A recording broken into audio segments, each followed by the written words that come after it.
Good evening, ladies and gentlemen.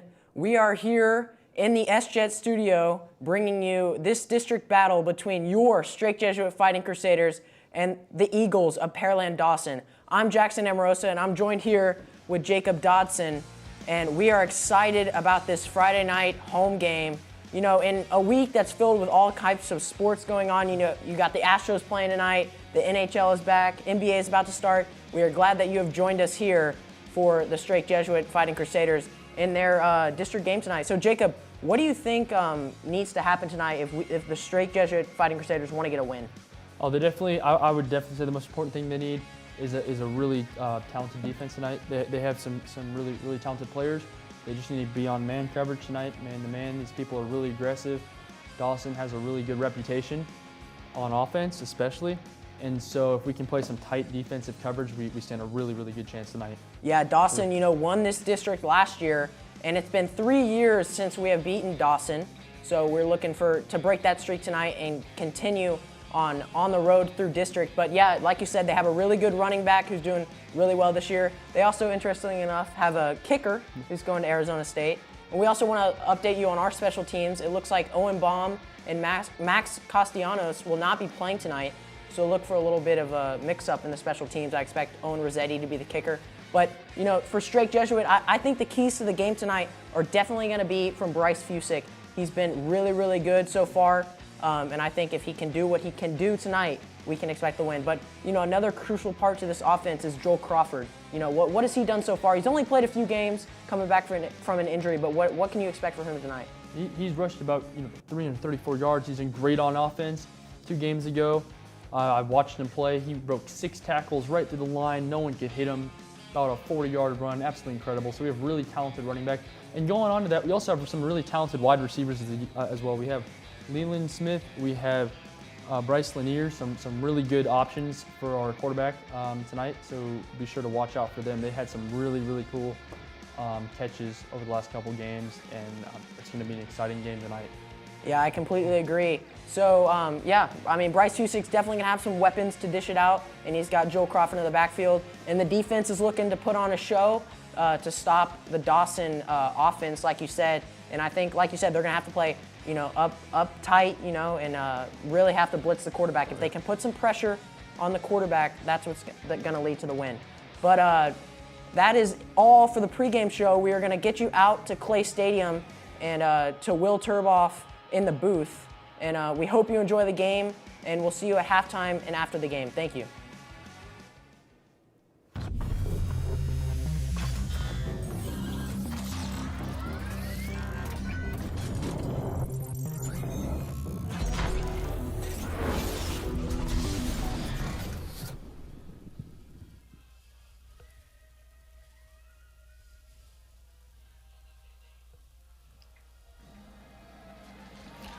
Welcome to Clay Stadium here on Crusader Sports Network. Will Turboff and Robert Sellers gearing up for what looks to be a great game between your Strake Jesuit Fighting Crusaders and the Pearland Dawson Eagles. Robert, welcome on. It looks like we are set up, like I said, for a great one between the Crusaders and the Eagles tonight. Yeah, we got a huge district game between the Crusaders and the Eagles. It'll be interesting to see who wins this one. Should be a close one between 2 equal teams. I'm excited to watch the football tonight. Should be a close one. Wasn't exactly last year in that perfect 7-0 season that Dawson had last year in 23-6A. It was a complete domination. In fact, Strake Jesuit hasn't won this matchup since 2018. So they'll look to turn it around. Last week, a win for Dawson against A-Leaf Taylor and a loss for Strake Jesuit against Shadow Creek. These two teams with opposite records in district play. Dawson at 2-1, Crusaders at 1-2. It's going to be one of the most important games for Strake Jesuit if they hope to make the playoffs. Can't get more than 3 losses in just about any situation if you hope to end up in 6A playoffs. The captains are out right now. There is the toss. Get a word on the decision in just a minute.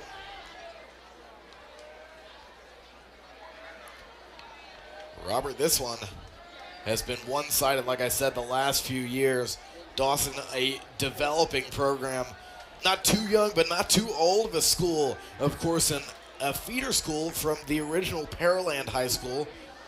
And they had a season last year, 7-0, made it into the second round of the playoffs before falling to eventual 6A semifinalist North Shore.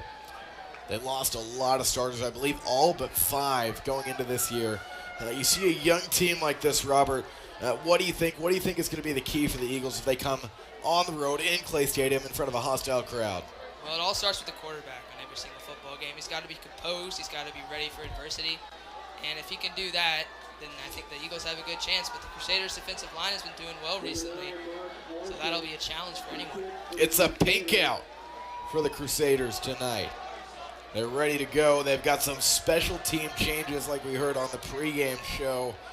Starting kicker Max Castellanos out as well as place kicker Owen Baum. So it's Mark Arsham, the linebacker, with the kickoff for the Crusaders here tonight. He's got a rugby background. See what he can do right here. That just shows how versatile he is. And look at that kickoff. Wow. That one will be into the end zone and a touchback. One of the best kicks that we've seen all year from the Crusaders. And it came from a linebacker. So now the Dawson Eagle offense out here. Quarterback Colin Johnson leading the squad. Not too bad of a year from him. Coming in to this game. Definitely. QBR of 93.7, 700 yards, and 8 touchdowns on the year. I got a chance to see him early in the year against Heights, and boy, he's got an arm. We see it right there. It'll be a pass down to the 32, and he'll keep going. That's number 2 right there, Ryan Gio. And that's a great play call to start the game, especially if you're a quarterback on the road. Easy pitch and catch, get it out one of your skill players. He did a great job getting some yards on first down. Sure did.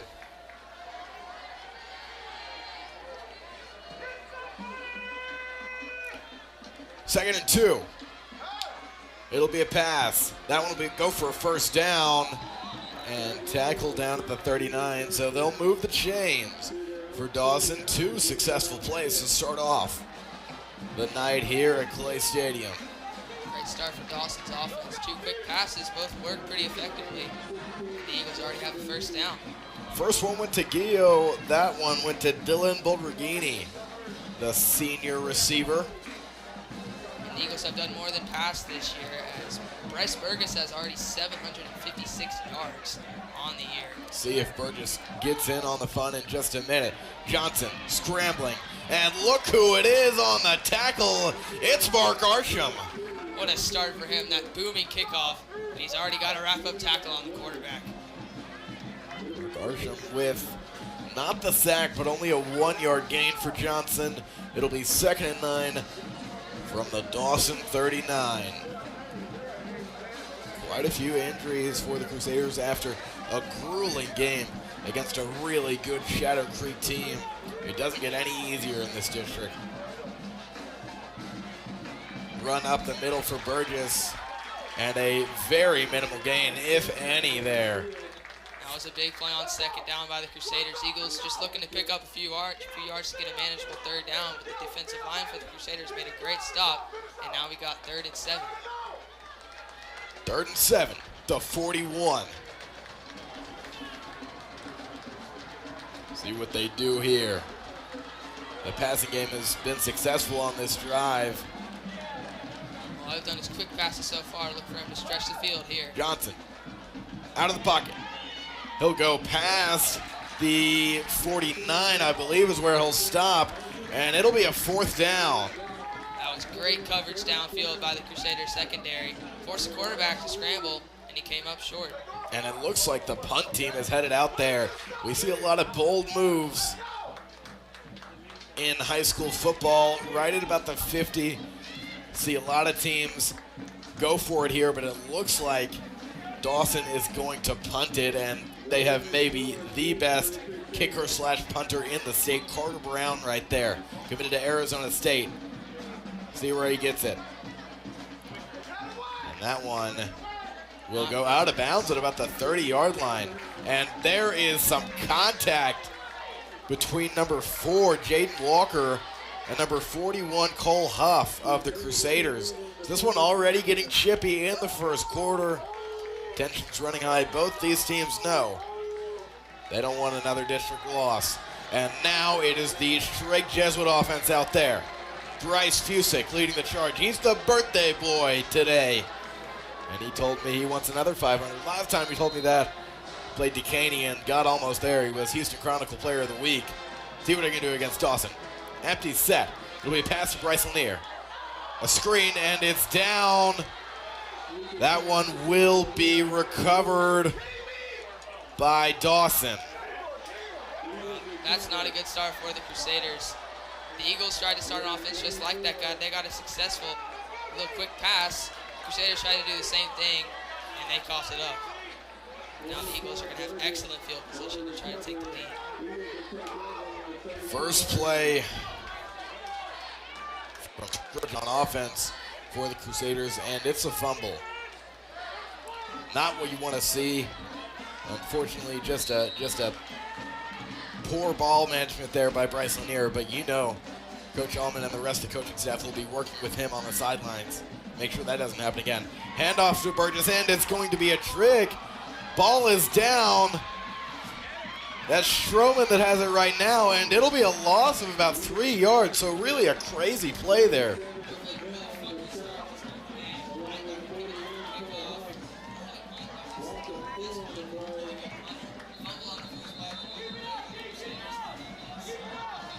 Now this, and now there's an injury.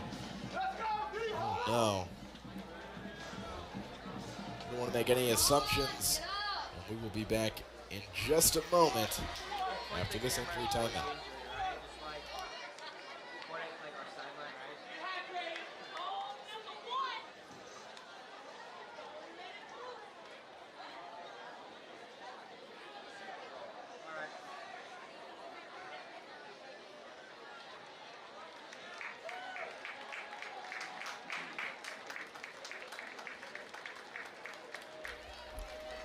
Well, it looks like it's going to be all right for Grant Petru, the junior. He gets up and we'll be back. Second and 14 after a very interesting lateral play on first down for Dawson. This could be a good opportunity for the Crusader defense to really step up and assert their dominance in the first quarter.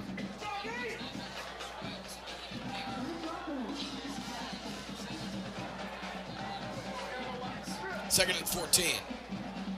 Hand off to Burgess. He'll get a couple, maybe. Won't get him to the original line of scrimmage, though. And we'll have a third and long.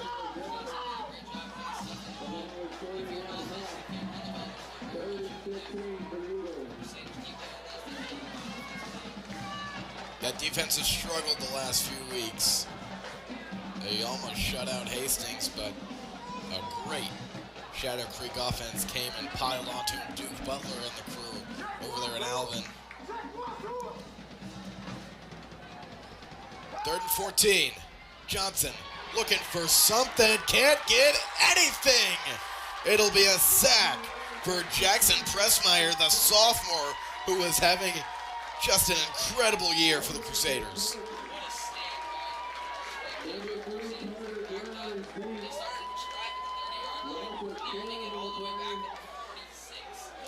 And you can see it right there. Pressmeyer, hyped up, makes it fourth and a whole lot longer than 10. Will set up a punt for Dawson. Here it is. A punt off, almost blocked there. Looked like it was Mark Arsham who ended up got it. And that one will be hit at the 19, and Drake Jesuit takes over.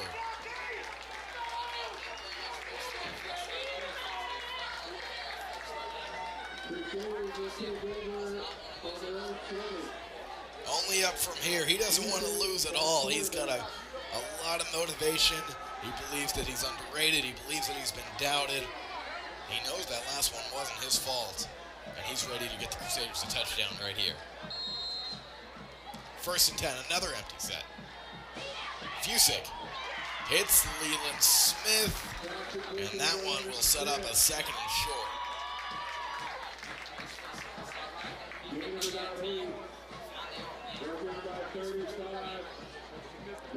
Almost first down. It's going to be second. There's a flag here. It'll be a big gain. I believe they called a personal foul. And boy, the Crusaders head all the way down to their own 43-yard line. I think it might have been a late hit on Leland Smith after the catch there. 1st and 10, handoff to Joe Crawford. Past the 45, and there he goes. Joel Crawford been incredible since returning a few weeks ago to start off district play. And he gets his first rush of the night. It's 4 yards. But it seemed like a lot more than that, Robert.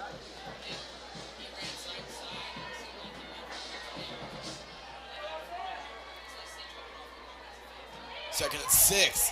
Deep pass, almost picked off there. Very risky.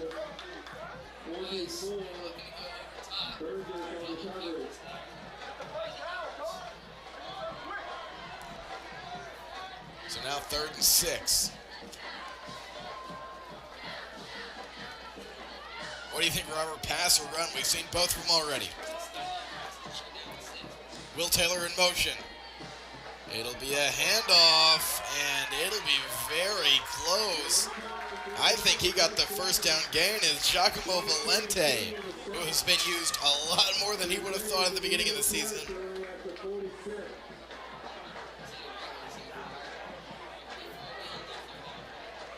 So 1st and 10, now in Dawson territory at the 46-yard line.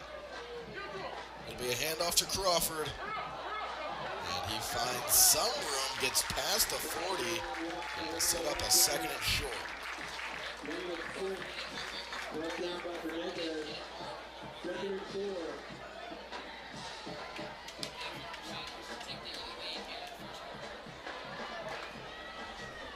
Second and 3. Fusick gonna pass it to Leland Smith. That was so close, and my goodness, that would have been the catch of his life.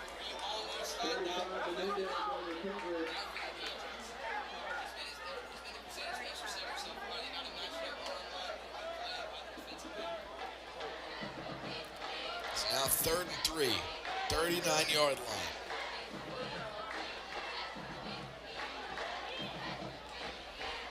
Handoff. Oh, Fusick takes it himself and gets the first down. There's a flag on the play, though. And it looks like the Crusaders may be prepared to walk back. This would set up a 3rd and 13. Obviously, Dawson will accept this one after the first down.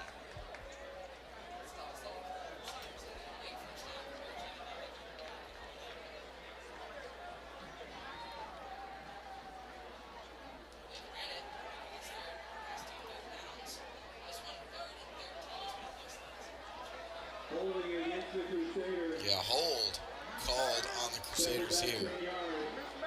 It'll set up a 3rd and 13.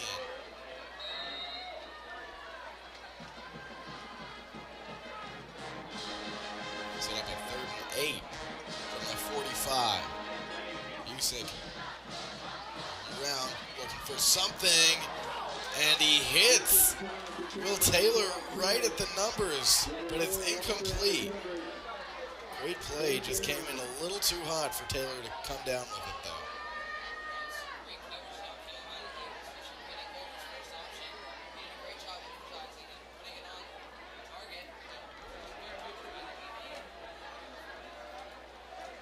So 4th and 9 from the 45, Mark Arsham out there to punt it. We already saw his kick a little bit earlier on in the opening kickoff.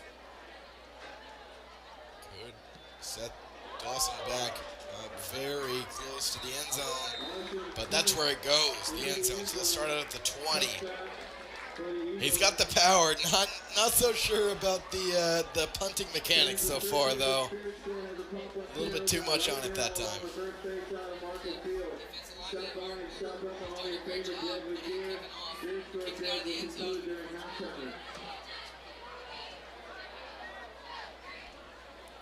So Dawson comes back out there. the 20.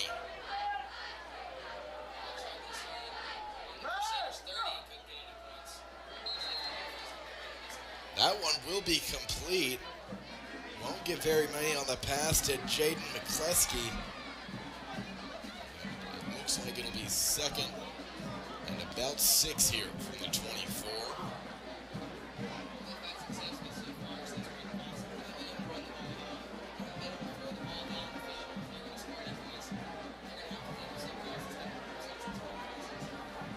.5:45 left to go in the first quarter.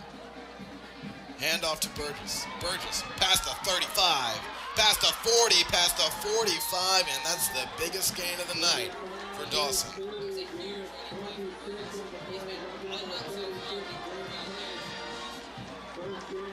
He's not the biggest guy on the field, but boy, can he run.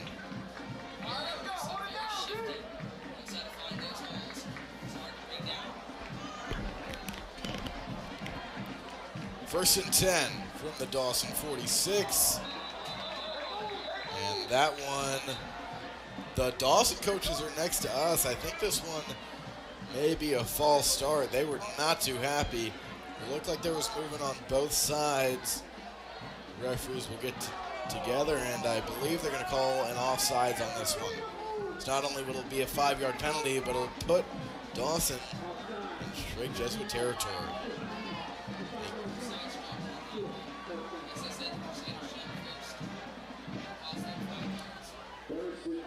Now first and 5 from the Crusader 49. Dawson couldn't convert last time when they were in straight Jesuit territory. See if they learned anything over the last few minutes. 5:10 left to go here in the first quarter. And Johnson takes it himself, but gets nothing, and a big hit on the junior quarterback.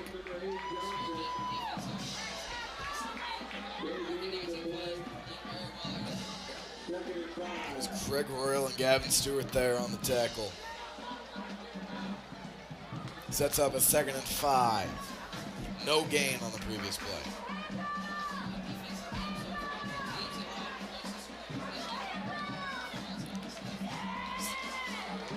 On 2nd down, it's going to be a rush for Burgess. He doesn't get much. We'll set up a 3rd and 4.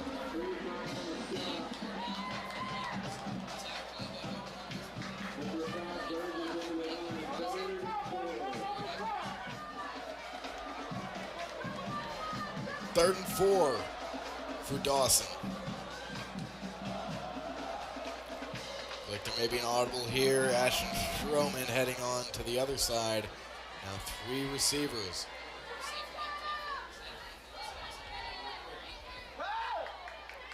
That snap. Johnson looks for something, and he will be sacked.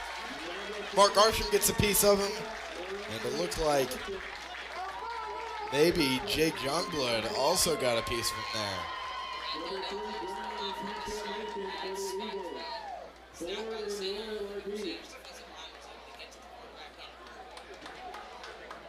So now 4th and 10. They erase that, what we thought was going to be costly.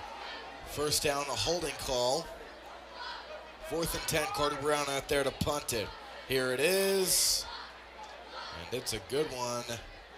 It'll be called for a fair catch, and now the Crusader offense back out there.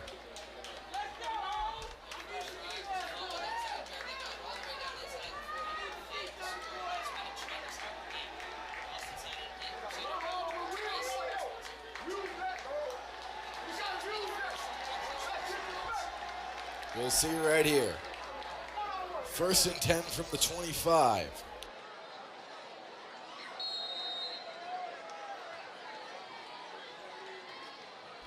First and 10 here. Past the 25, it'll be a short rush for Joel Crawford.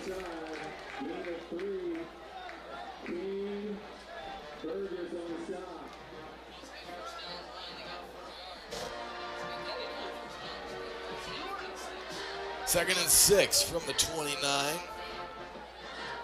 Crawford in motion, It'll be a screen pass to Will Taylor. Past the 30, 35, 40, 45, 50. Will Taylor gets all the way down into Dawson territory, and the largest play here on this. And just look at Will Taylor go there, evading everyone.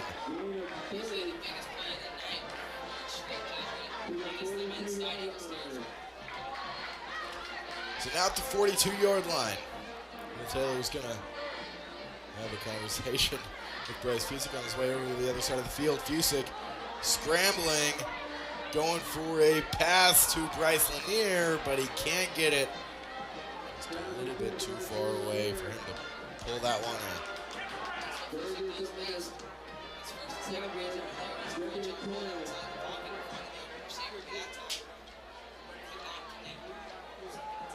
Now 2nd and 10 from the 42.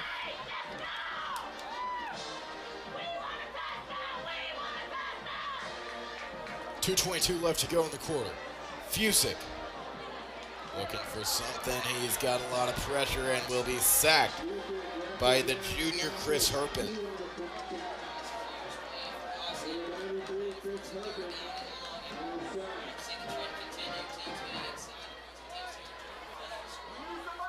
Had that big gain on the Will Taylor screen. Now 3rd and 12 from the Dawson 44. Obviously, much outside of field goal territory here. So you'd have to wonder, if they don't get the first here, where they're going.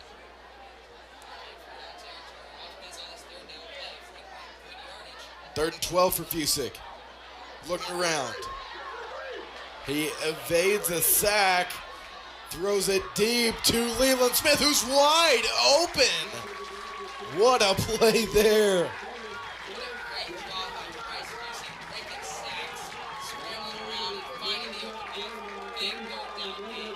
And a great block there that leads to Leland Smith just being wide open.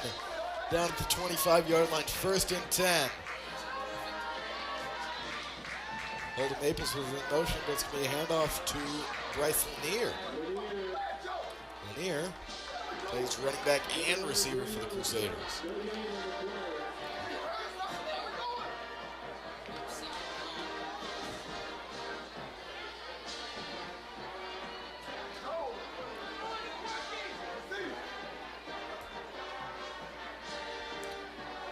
.55 seconds left to go on the quarter. Fusick going to hit someone there for a small gain. It'll be Rhett Thibodeau, the junior receiver. He's gotten a lot of reps in practice the last few weeks. People are excited to have him on the team. One of those guys that stepped up between their sophomore and junior years. Younger team here for the Crusaders. Not as much on the receiving core, but yet Thibodeau still gets some reps. 25 seconds left to go. It's 3rd and 6 from the 21. Fusick he's going to take it himself. Gets the first down and more. Now within the 10, the Crusaders will be.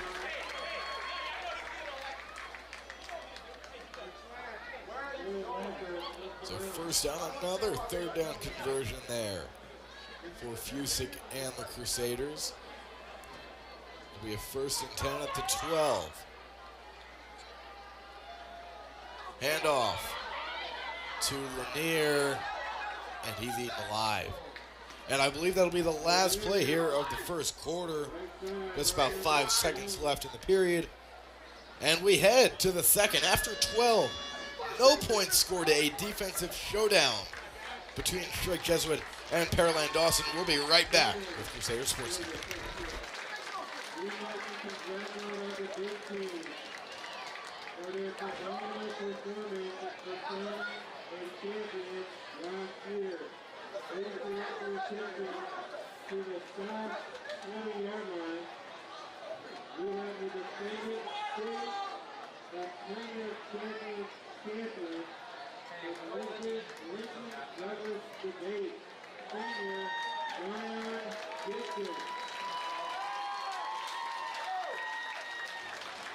Dawson is the captain of the nation and hopes to attend Harvard University in the fall.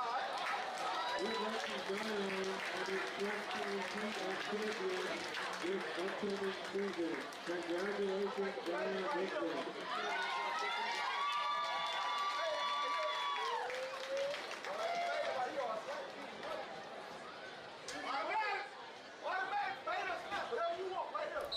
Back here from Clay Stadium, 0-0 to start off the second quarter. First play, Fusa takes himself. He'll get a few and will set up a third and medium.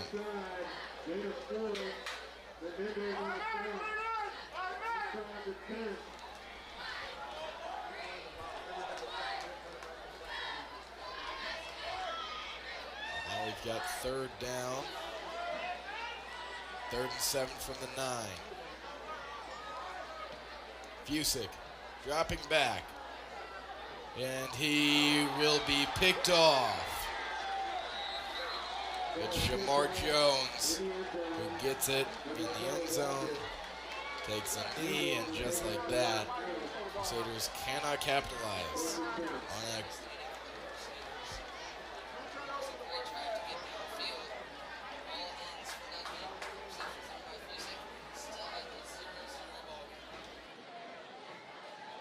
Zero here between the Crusaders and the Eagles.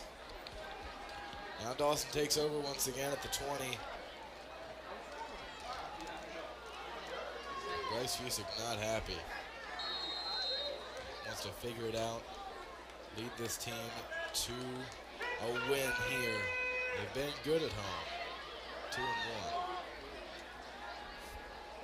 Play action here for Dawson, maybe an RPO, and Colin Johnson didn't know what to do with it. He does get a few yards, though. That was good awareness on a broken play there. Just tuck it and get as much as he could.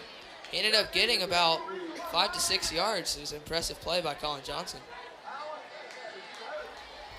So 2nd and 3, a really great game there for Johnson, all things considered. See what they can do at the 27. Johnson will pass it off to Ryan Gio, and they'll get the first down right at about the 36-yard line. They'll move the chains. So first down now with 11 minutes left to go in the second quarter. First and 10 from the 36. We had a lack of scoring, but not for a lack of offense. Both offenses have been moving pretty well. They've just stalled when they've gotten a chance to score. Aggression. That has been the name of the game so far. Unfortunately, it hasn't worked out for this team so far. Trick play. Gio has got it, and he will pass it all the way down to Carson Kahn, but he drops it. Oh, he was wide open. That was an easy touchdown for the Eagles. There was no one over there by Carson Kahn. Sometimes when the offense isn't working too well, you go with some trick plays. They went with one. It worked, but they just could not get the catch. The connection was off. And instead, it's 2nd and 10 from 36. Gio's not a quarterback by any measure. Doesn't have the frame, but man, that was a great throw. 2nd and 10. Past the 45, it's Dylan Bulgardini. He's the one that just dropped a touchdown, looking to make up for it, and he gets a nice first down gain and moves the sticks for the Eagles. So first down, Dawson sets up a 1st and 10 from their own 46. And the Eagle offense is humming at the moment. Both defenses have made some great stands when they needed to. Crusaders and the Eagles have stopped both opponents inside their own 30. We'll see if the Crusaders can do the same. Handoff here. Won't go anywhere. Stifled by the Crusader defense. It was Tony Robertson III, the other running back on this team. 2 sophomores leading the charge in the rushing game for Dawson. Well, their rushing game hasn't been able to do much today. Jesuits' defensive line has been stifling the run game for the Eagles. So 2nd and 10 from the 46. Dawson can do here. Johnson on the play action, a lot of pressure there, but he will hit Ryan Gio, and that one will be a touchdown. Dives into the end zone there. Craig Royal thought he had him. We'll take another look right here. Just a dart thrown by Colin Johnson. And that one was very close, Robert. Touchdown or no touchdown? Let's see it again. I think that's a touchdown. Great read by Johnson, recognizing no safety over the top. One-on-one coverage, perfect throw. And that one's in. I think he got in. I think that might have been the right call there. Makes it 6-0 Dawson. Carter Brown is just about automatic on these PATs. Well, neither team has really stretched the field before this drive. And it's blocked. The PAT is blocked, and they will fall on it all the way back at the 35-yard line. So a little bit of a moral victory there from the Crusaders. We've had a wacky first half, and we had a wacky drive here. A drop touchdown on a trick play, and then a beautiful throw by Colin Johnson for the touchdown, and now a blocked extra point for the Crusaders. Trying to see who it was right there on the block. I think it might have been Jake Foster. I believe Jake Youngblood, actually. He has been everywhere tonight. So this game's 6-0. Awaiting the kickoff from Carson Brown to your Strike Jesuit Fighting Crusaders. Both teams have been playing very conservative on offense so far, but the Eagles were not conservative whatsoever on that drive. Took 2 shots to the end zone, and one of them paid off big time.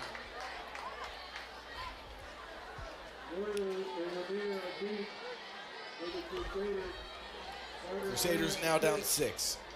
First points of the night scored on that last drive by Dawson. Here's the kickoff. And it's deep. It'll be taken for a touchback. Actually goes past the end zone. Well, that was even farther than Mark Arshin. 2 kicking studs. One of them headed to Arizona State. And now Fusick and the Crusaders headed back out there. Last drive they had it going. Unfortunately, ended with an interception in the red zone. Plays like that are so deflating for the team. You have a great drive, you're getting it going, pass game and run game clicking. You get down where you want to be in the red zone and just can't connect. Handoff to Crawford on first down. He will not get much, maybe a yard, if anything, there on first down. There was a switch called on Leland Smith right at the end there, Robert. Looked like he might have been open. Not sure what the strategy is on him, but we've already seen Leland Smith go off this year. He's had a lot of great games. He's a big part of this offense. 2nd and 10. It will be a screen down there to Will Taylor. He doesn't get anything. Will Taylor's had some success on these screen passes early in the game. I want to see the Crusaders throw the ball down the field. That's something they haven't done a lot of to start the game. It's been screen passes, quick throws, and runs. 3rd down and 7. If they want to get some yardage here, they're going to have to start stretching the field. 3rd and 7 from the 28. Fusick dropping back. He's got a lot of pressure, and the ball comes out. Ball comes out, but I believe that the Crusaders recovered it, and now the punt team will be headed up. Good job recovering the fumble, but still a devastating 3rd down play. And the Eagles will get the ball back with pretty good field position. We assume they will. A blunder on the last 2 drives. 3 out of the last 4. The first 4 of this game. Near turnovers. They do have a turnover on the last one, but evading a lot more trouble than they could have been in, Robert. It's not been great for the Crusader offense. Fumble the first drive, interception in the red zone, and now a sack on 3rd down. Punt by Arsham travels past the 50 and will stop at the Dawson 46. Dawson leads 6-0 with 7:47 left to go in the half. And Colin Johnson and company back out there for the Eagles. They'll look to stretch their lead. 7:47 to go in the first half. they can get another touchdown here. Looks like they're going to take a lead into the halftime. Just like we've seen a lot this year, Fort Jesuit gets very close to touchdowns. They get very close to great drives. Just can't execute. See what the defense can do here on the first down. It's a rush for Bryce Burgess. He goes past the 50. We'll get about 5 here. Well, they got some penetration in the backfield right at the beginning of the play. Mark Arshin was right in there, but they just couldn't make the tackle, and it resulted in a 5-yard gain. 2nd and 5 from the 49. Now on Crusader territory. Burns back there with Johnson. It'll be another handoff to him. And a gain of 2 or 3 on 2nd down there. That'll bring up another 3rd down and short. The Crusaders have done a very good job bending and not breaking. And they got a great opportunity to make a big stop here on 3rd down at about 3. They say 3rd and 4 from the 48. Crusader side of Clay Stadium is hyped right now. They're in all pink. And they're looking for a stop here. And it'll be an offside. That is not what you want to see from the Crusader defense. Crowd is getting into it. Big 3rd down play coming up. You jump off sides.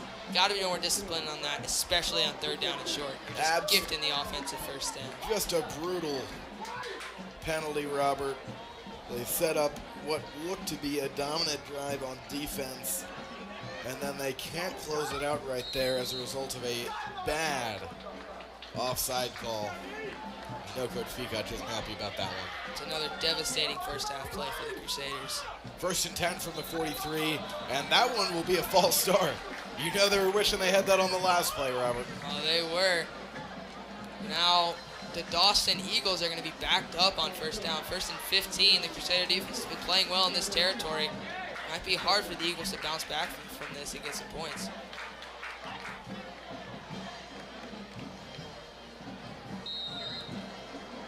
First and 15 from the 48.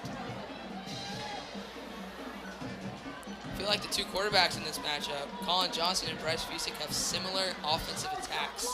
They're both very mobile and very good at improvising and making plays on the go. Both teams' defensive line have been great so far. 1st and 15, it's a handoff to Burgess. He'll get past the 30, 25, 20, 15, and runs out of bounds. And he is the player to look out for tonight. Well, he finally got out into the secondary, and Burgess is really tough to stop when he gets a big gain like that. That's one of the first times he's gotten a big gain today.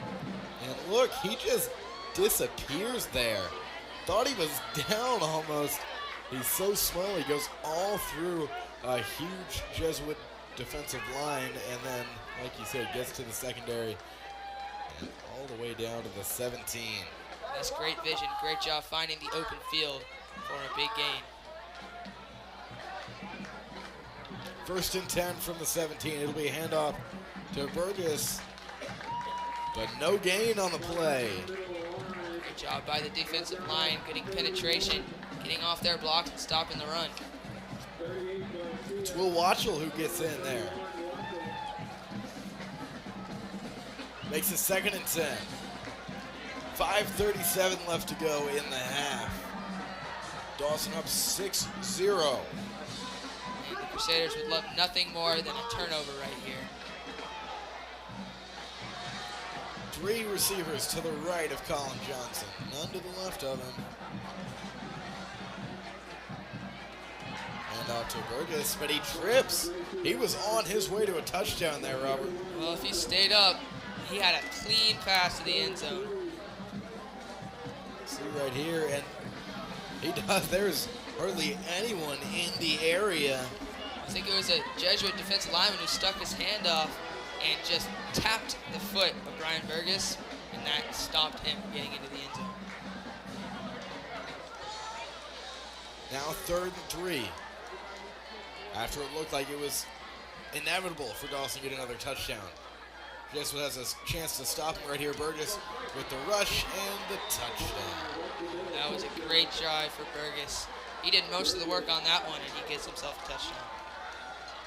So redeemed himself from the last play where he was tripped up and runs hardly untouched.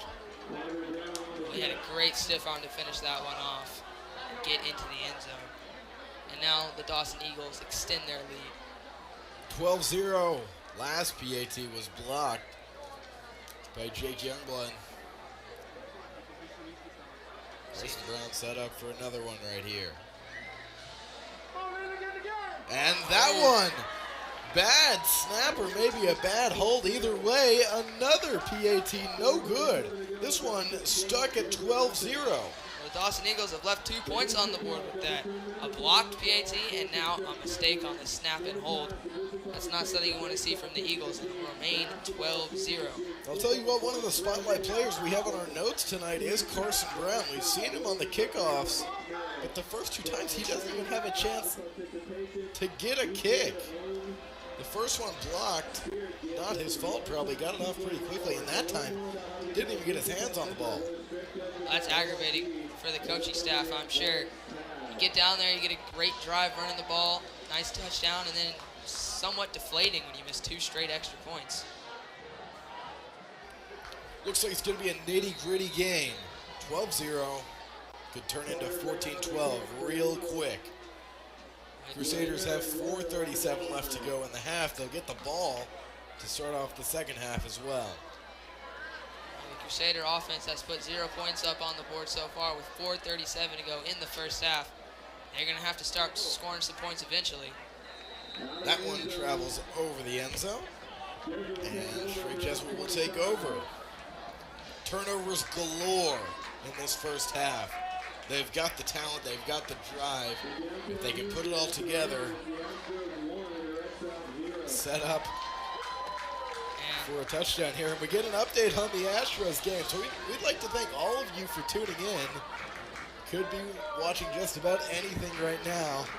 Could be watching the Astros leading 1-0 in the top of the second. You're watching the Shrek Jesuit fighting Crusaders. Try to come back here with 4:37 in the half. First play's a handoff to Joel Crawford. Shifty gets him all the way down to about the 35-yard line. Not only are the 2 quarterbacks similar in this matchup, but the 2 running backs are both shifty, elusive guys that just seem to not want to go down. Crawford a little more thick than Bryce Burgess, but boy, he can move. 1st and 10 from the 35. Well, the Crusaders have run the ball effectively. They've thrown it pretty effectively. Fusik hasn't had a terrible game. I mean, they just can't score, and they can't make good plays when it matters. Go all the way back to the first game of the year against Westfield. They were very close on a lot of drives. Weren't able to execute. We'll see what Fusik can do right here. 1st and 10. And that one will be picked off as well. It'll be taken back to the 35, the Crusader 35. And it's Gabriel McFarland on the pick. Well, he had his man on the post route, but this is an underthrown ball by Fusik. He had a step on him, but a terrible throw, and that's just an interception. He's got a lot to work on in the second half. Thought that drive might be the one. Tried to find Will Taylor. No bueno. So Dawson takes over deep in Crusader territory at the 36-yard line. There's still just about 4 minutes left to go in the half. The Eagles have an opportunity to blow this game wide open with a touchdown right here. 12-0. 2-score game. Well, last drive they ran the ball effectively. See if they throw the ball more here or stay on the ground. Johnson will hit Schroman, who goes within the 20, but there is a flag. Flag thrown in the backfield, maybe a holding call. Jackson Pressmeyer's not going anywhere.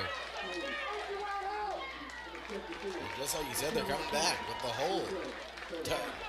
Quick break there for the Crusaders. They gave up a big pass on the first play of the drive. It turned into a big first down for the Eagles into the red zone to a huge holding penalty, and we've seen a lot of costly penalties in the game so far. That's a big one, and it creates 2nd and very long. 2nd and 20.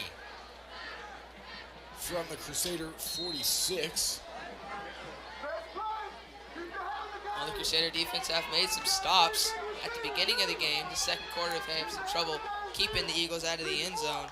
And they need a stop right here. And they have the opportunity on 2nd and 20.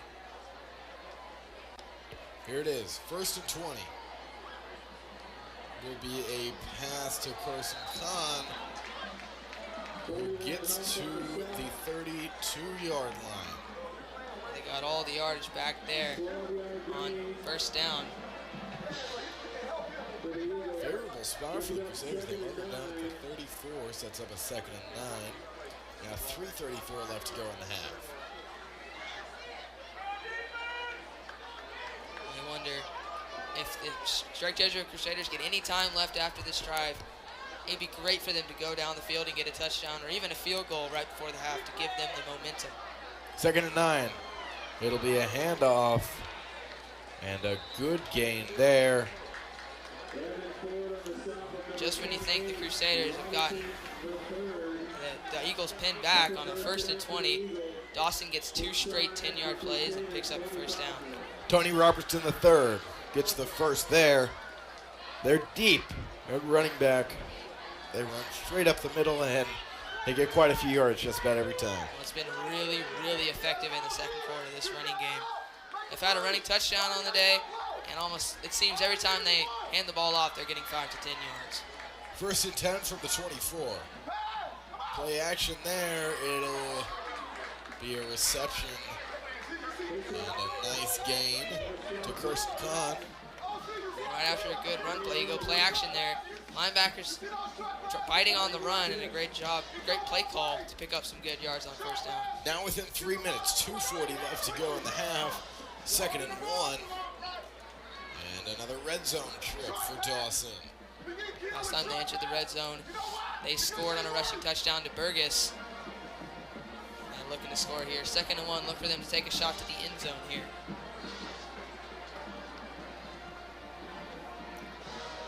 Tony Robertson still out there with Johnson. Hand off to him. And he barrels through. Nice yardage there for Robertson. Talking about how deep this running back depth is for the Dawson Eagles. Each one of them just fight for every yard they can get. And a big 1st down. Now 1st and goal from the 7 for the Dawson Eagles. And now we hit the 2-minute mark on the half. Dawson not only has a chance to get another score on the board, but maybe not give Strike Jesuit enough time to put any for themselves before we hit halftime. Well, not a good first half at all for the Crusader offense. And the Eagles looking to take a 3-possession lead going into halftime. 1st and goal. It will be a handoff, but nothing there. It's a good stop by the Crusader defense. Defensive line finally getting some penetration. They've had great success on the running game this drive. That time didn't get much. I bring up 2nd and goal. 2nd and goal from the 5. Well, 1:15 left to go in the half. Well, this would be a huge stop to hold the Dawson Eagles to a field goal and keep it at a 2-possession game for the Crusaders. See how Dawson plays their cards right here. Johnson looking to pass, and he will hit a wide open, and they're going to say it's incomplete to Ashton Stroman. Let's get another look on that one. Johnson finds Ashton Stroman, but oh, that one was very, very close. Another drop touchdown for the Eagles. He had him in the back corner wide open. Throw was a little bit maybe too far. But hit him in the hands. There is no one on that side. That should have been an easy touchdown for Dawson. To be honest, blown coverage by the Crusaders. Not sure what happened there. They catch another break. So 55 seconds left to go in the half. And some talks between the coaches. And it'll be a timeout for Dawson. Well, this would be a huge, huge, huge stop for the Crusaders if they can hold them to a field goal. Only a 15-point game it would be. If the Eagles get a touchdown, it'd be a 3-possession game. And just not a good start to the game for the Crusaders. So we're talking in hypotheticals here already, but we highlighted how important those PATs were. A 15-point game is a 2-possession game. In any other situation, 17 points, even 16, it's going to be hard for you to get, but 17 is 3 possession. So Coach Kimball, the special teams coordinator for Sherry Jones, is going to be very happy, especially if this one ends up close. And it just goes to show how in a game like this, you have to do all the little things right. And if you do that, then you'll have success. Messed up 2 PATs, this could cost the Dawson Eagles late in the game. Crusaders going to get it going on offense, and they've got to stop right here on defense. 3rd and goal from the 5-yard line. Biggest play of the game so far here.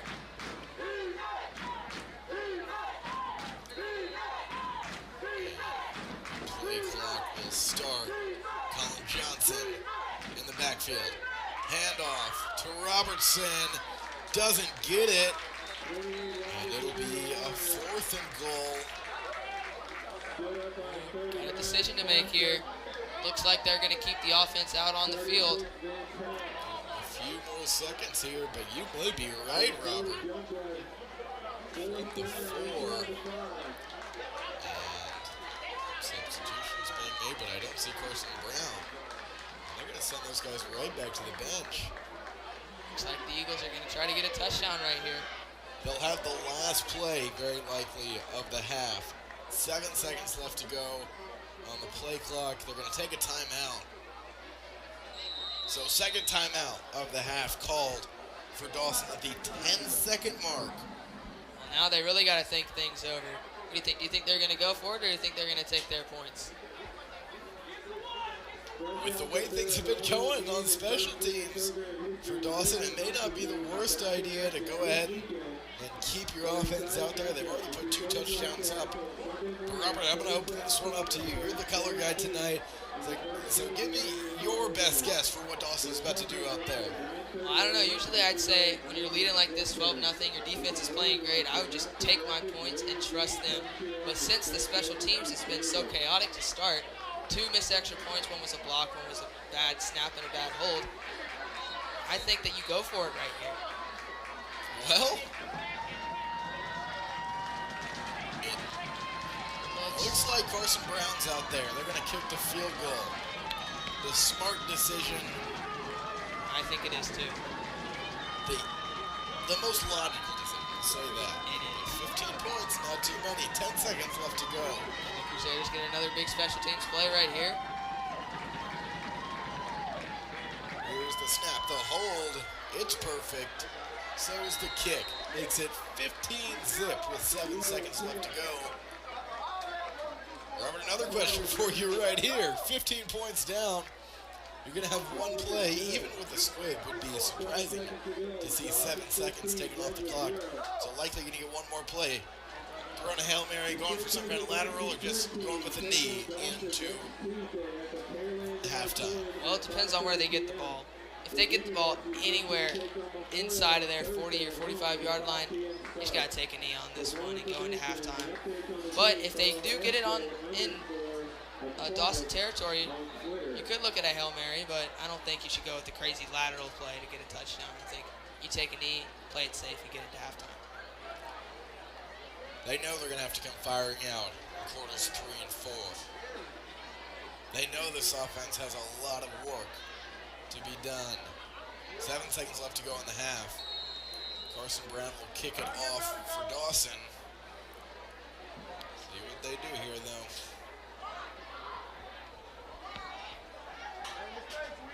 You don't want to risk a big return here with 7 seconds in the half.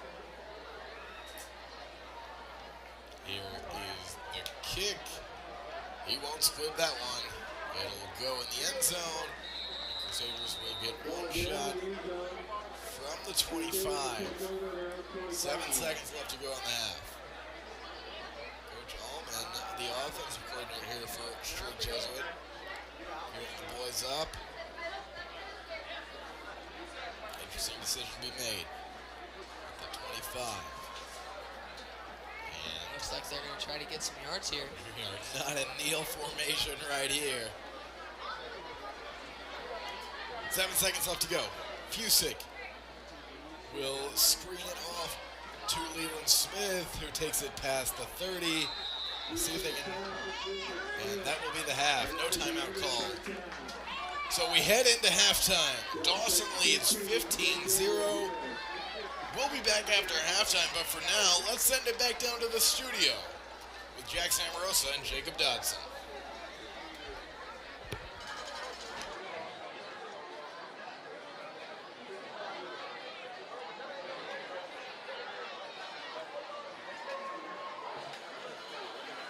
I think they're gonna do like a highlight reel.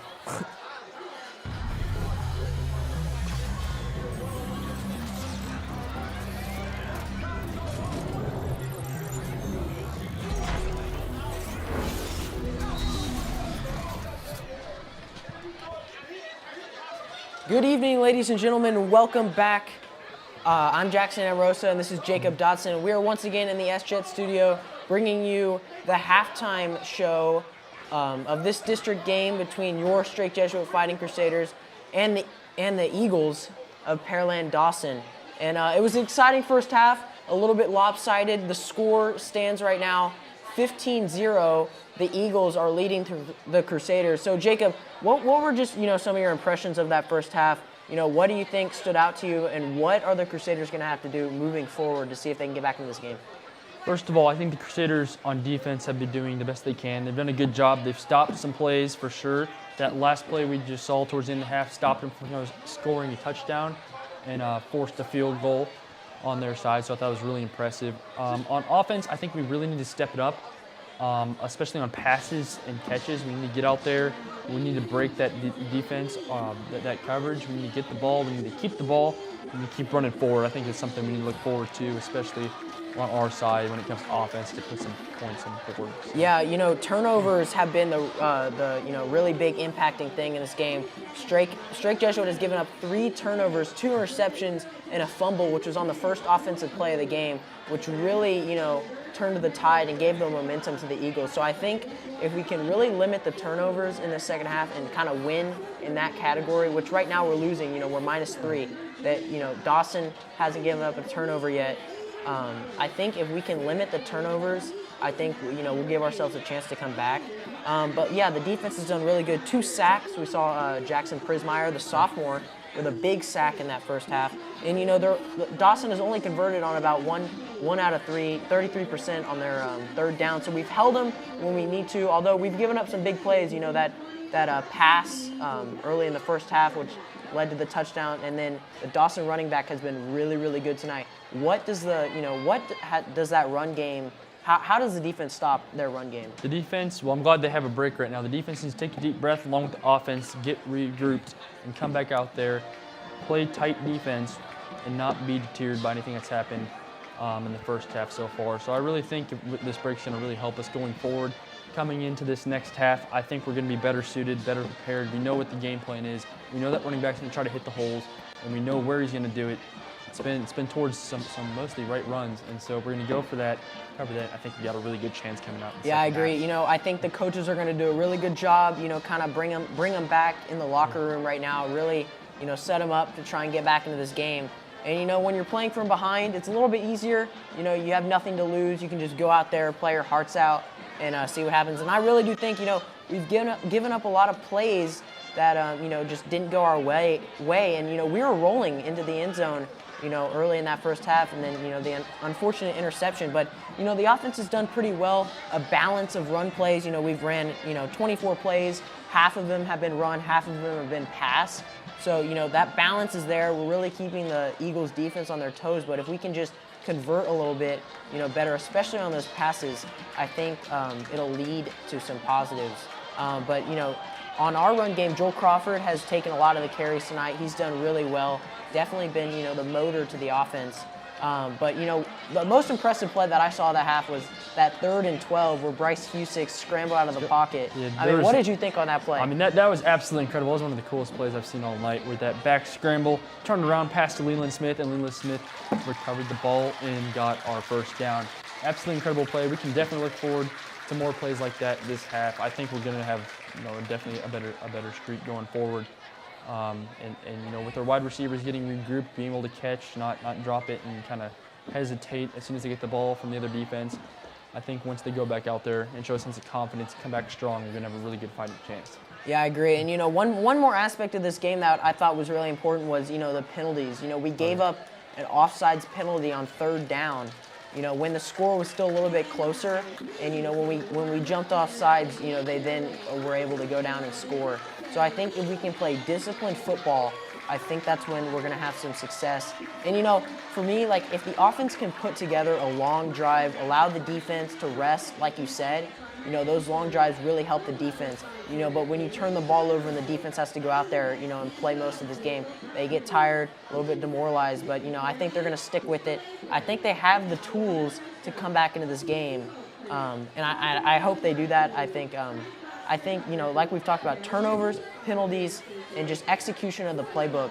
And, I've seen some creativity on both sides of the ball. Dawson had that trick play, the flea flicker, early in the half as well. And it backfired. Yeah, it did. So they went for a loss of yards, which was really not a good thing. Thought they had us fooled. So we have it in us. We for sure have it in us, and we can definitely look forward to this next half for it to go our way. Yeah, I think so. I think we have what it takes. I think we're going to stick with it because this is a really important district game. It's a battle. Like Will said, we're really going to have to try and get to 4 wins in district play. Right now we're sitting at 1-2, and with 4 games left. So we really got to see if we can win about 3, maybe 4 even. And this is a big one, along with A-Leaf Taylor next week on the road. But that about does it in the halftime show. We appreciate you for joining us, and we'll get you back out to Clay Stadium in a few moments as the halftime show, or as the halftime comes to a conclusion. But please stick with us after the game. We'll be back to close out this one, and we hope that the Fighting Crusaders get back into this one and make this one a ball game. But thank you so much, and I'm please Jacob enjoy the rest of Dawson. the This game. is Jackson Amorosa, and we look forward to seeing you soon.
corner.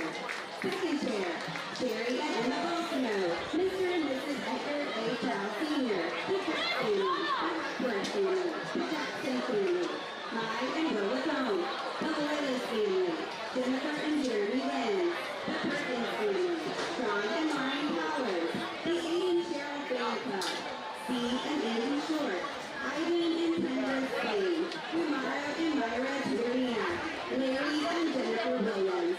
Thank you to all of our future memberships and all the many supporters of the Dawson Eagle Band and Catalyst Color Guard.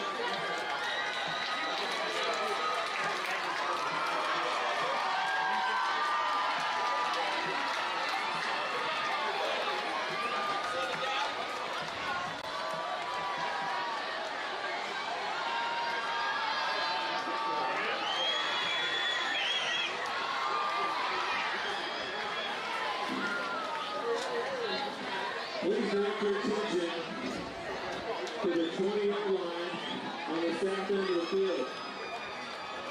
Every June, Strip Jesuit welcomes back alumni and their families during reunion weekend. During this event, Strip Jesuit holds the Class of the Year Challenge. We want to recognize the class of 1976 for not only having the third highest attendance at reunion weekend, but raising over $100,000 for the Crusader Fund, the largest amount by one reunion class in Strip Jesuit history. In honor of their accomplishment, the school's main parking lot has been renamed the 76 lot.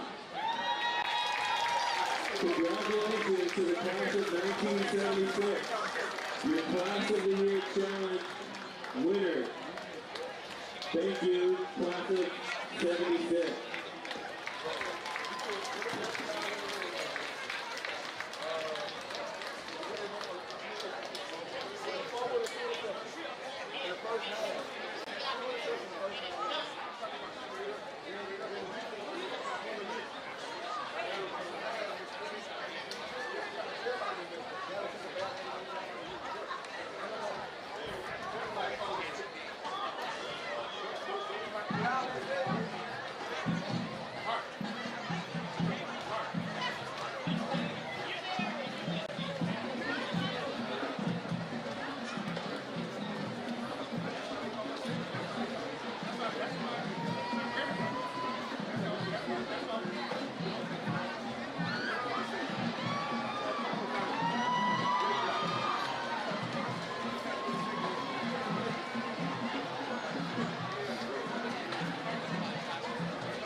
And now, Crusader fans, get on your feet and show support as our athletic band plays the straight digit fight song featuring Sam Ozzy on the trombone and Jay Jackson on the saxophone.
Back here at Clay Stadium, all set up for the second half.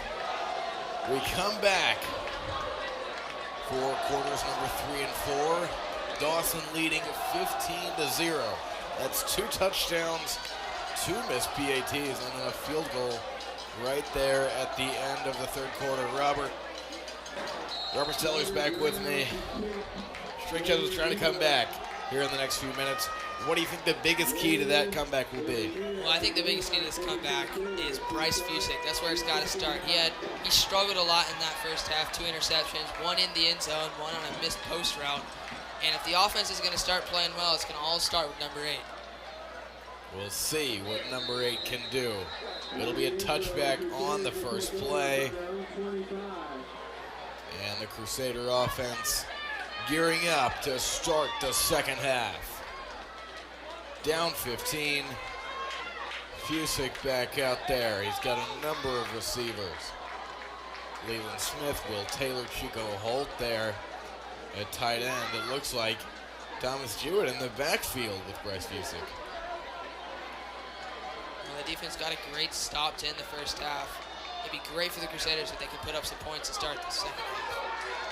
And they get a nice gain on first down. Phil Crawford goes past the 30. Well, Crawford's had a good game running the football. Offensive line has opened up some holes for him to go through.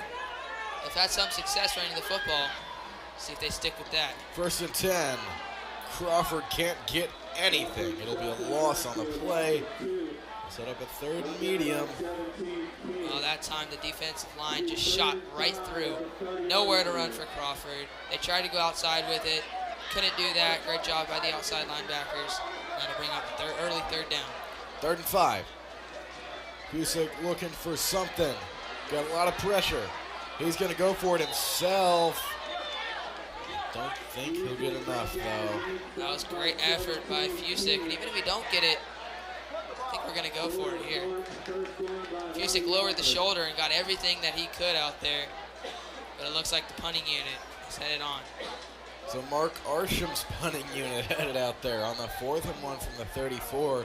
We heard the Dawson coaches right to the left of us. Loud and clear, watch for the fake. Crusaders haven't been extremely aggressive tonight, but a fake at the 34. That would be a very bold move to start the second half, to say the least. And, Arsham even freaks me out here. Well, he thought about it. He definitely did think about it, and that's not going to be a bad punt. We'll get down to the 31 on the other side. Nice rugby-style punt there from the rugby player. Flips the field, and Jesuit defense is going to look to get a huge stop to start the second half. They're going to need some stops if they're going to get back into this game. Arsham took a nice number of steps there on the punt.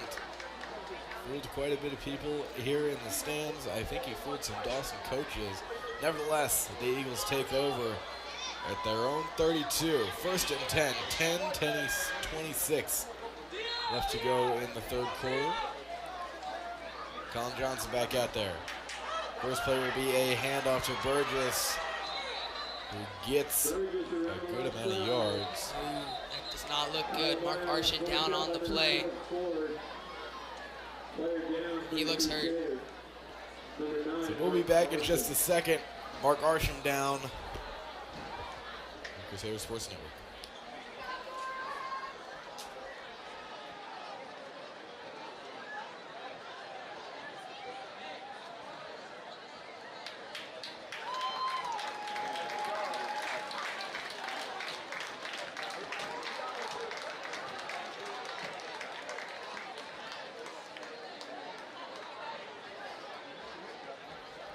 It's good to see Mark Arshin running off the field.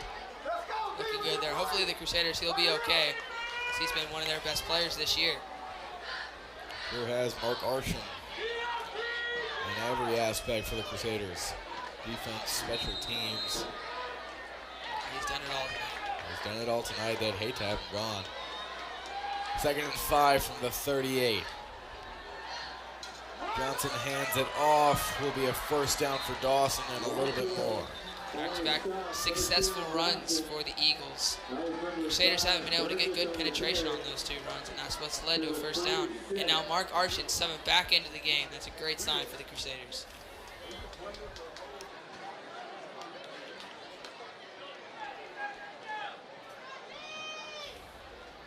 It's now 1st down here for Dawson at their own 46. But full speed ahead here for the Eagles. They're looking to widen this gap to start the second half. They get 6, it could be huge for them. Will be a handoff to Burgess. Goes past the 50, finds some room, and will get a 1st down. That was a great run by Burgess right there. He's been doing that all night. If he gets good blocking, he finds that hole to the outside and gets as much as he can. Great 1st down run there to move the chains. Just like that, they are on the Crusader 43. Gain of 11 there. That's up a 1st down.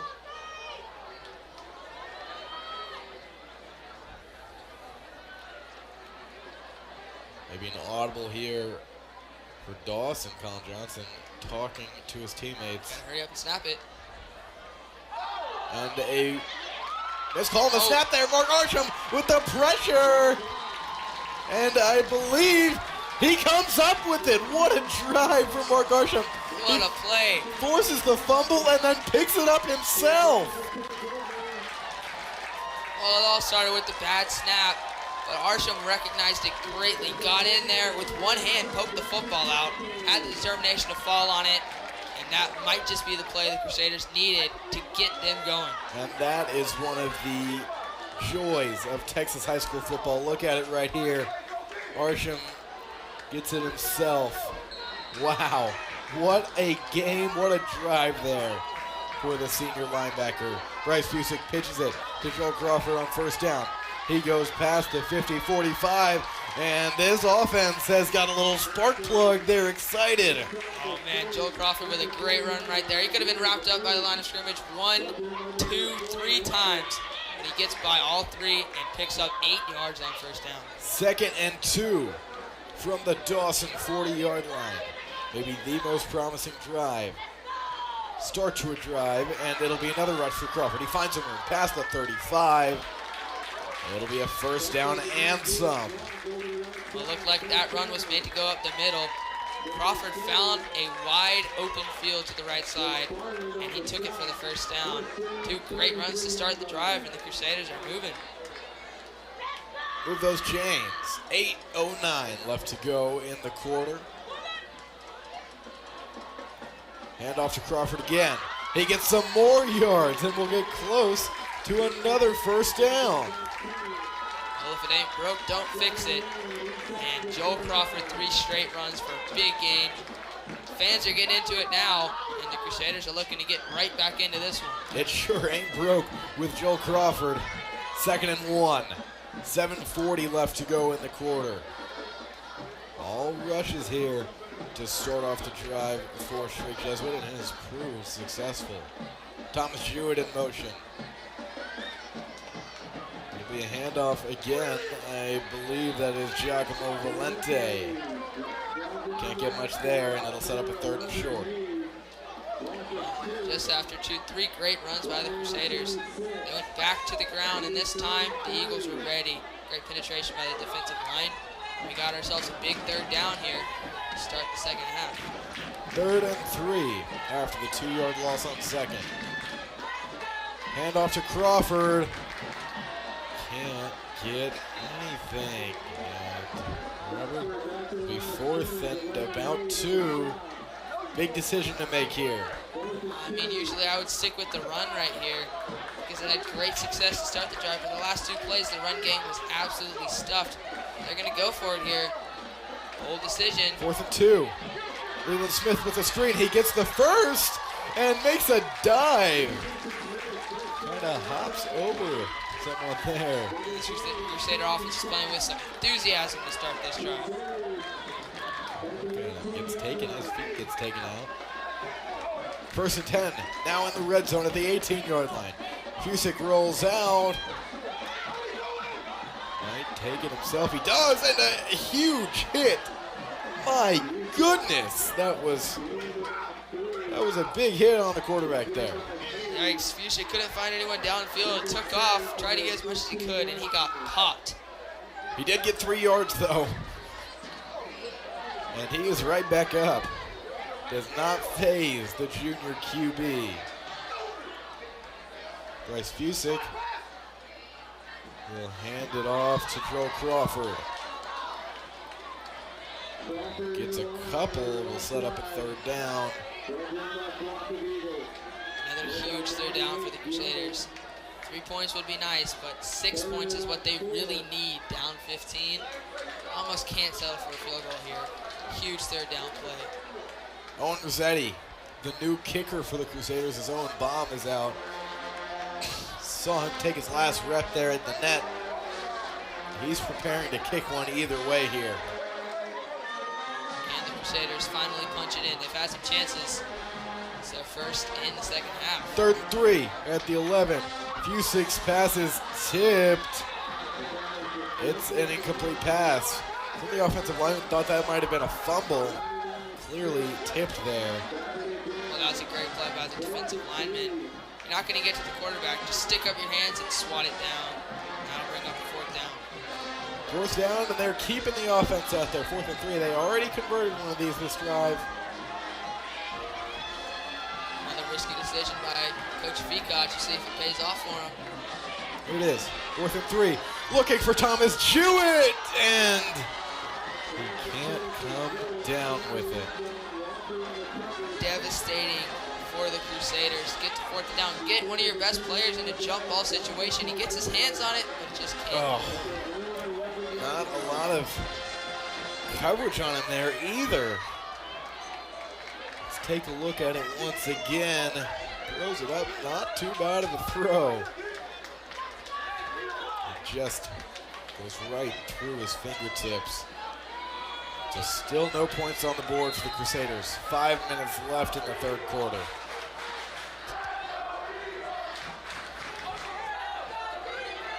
Crusaders, a devastating finish to a very promising drive. They've gotten a 4th down conversion before. They went for it again. Still have 0 on the board. The first play of the drive for Dawson is going to be a rush from Burgess. But a whole dog pile assembles there after a couple of yards. Be 2nd and 8 here from the 13. This defense keeps getting big plays. That big fumble recovery by Arsham, the last drive, set up that great drive. You can only get so many great plays from the defense and try to win the game when you're not scoring on offense. Arsham is in there. He's been the impact player of the night. They're going to need a whole defense to step up here. Another bad snap. Johnson down at the 7.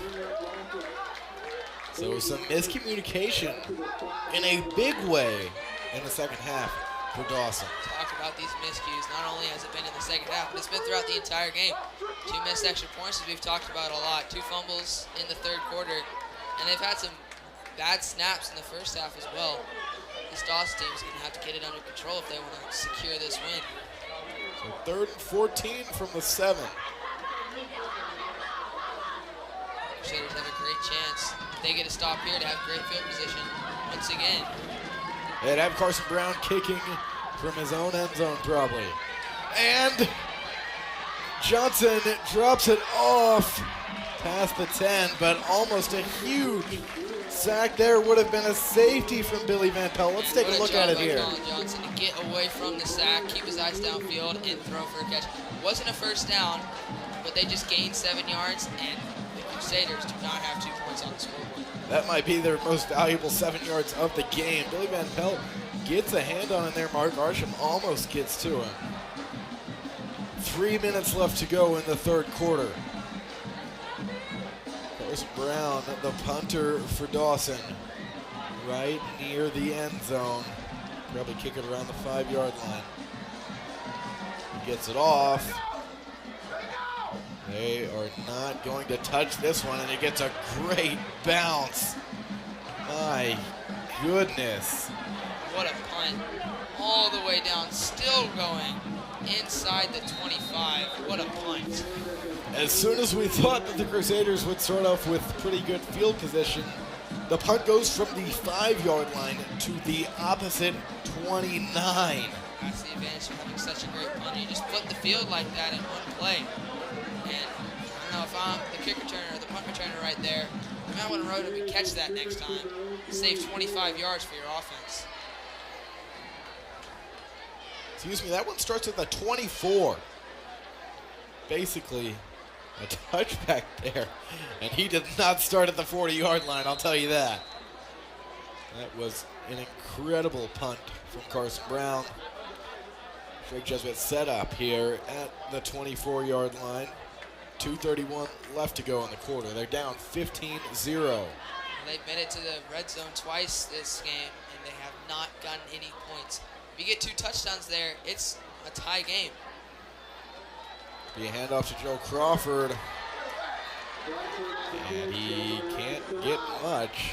Will be taken down just about a yard ahead of the line of scrimmage.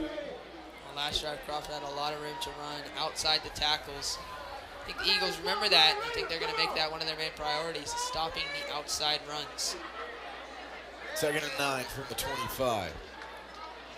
Another handoff. Crawford will get a couple. He barrels through the Dawson D-line. We haven't really seen Bryce Fusick step up this game. He's had those 2 interceptions. Most of the offense so far has come from running the ball. Crusaders hoping to get back in this one. They need Fusick to start playing like Bryce Fusick. 2 picks early in this game. They've strayed from the deep passes. They may have to go back to him with a minute and a half left in the quarter. 3rd and 6. Fusick rolling out. He is going to get a last-second read.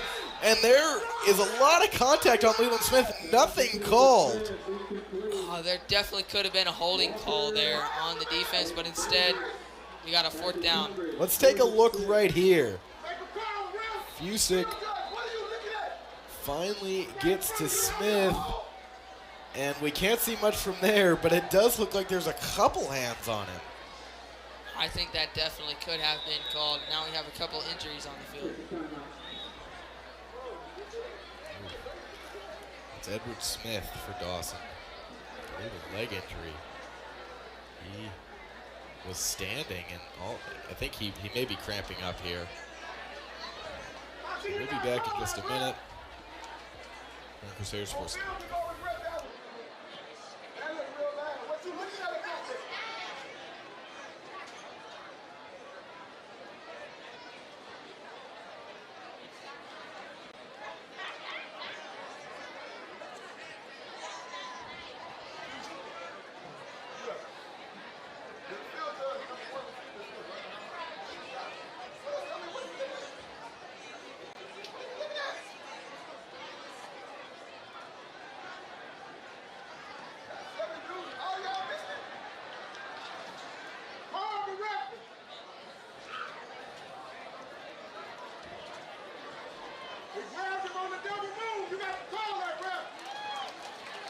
Back from Clay Stadium. Oh, good to see as Edward Smith is up on his own power. Over 4th and 6. Ooh. And he's having a hard time getting over to the sideline. Well, if you're a Dawson fan, you hope this is just a cramp. I think that's what it looks like. Hope to see number 99 get back on the field soon. So the punt team out there for the Crusaders. Another drive, they just can't get it going. This defense has played really good. You know, in past games, it's been the offense that's scoring a bunch of points and the defense that's sometimes lacking. But this game, it's been all the defense, and the offense can't put any points on the board. Still got time to go. 13 minutes and 19 seconds. They've got a minute and 19 left in this quarter. Arsham will punt it. That rugby style punt, just like you said.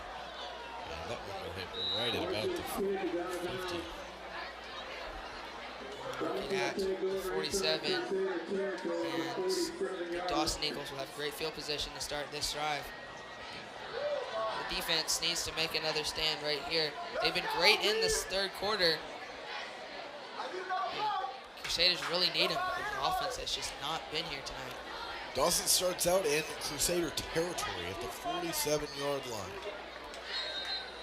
All ones on the board, a minute and 11 seconds left to go in the 3rd.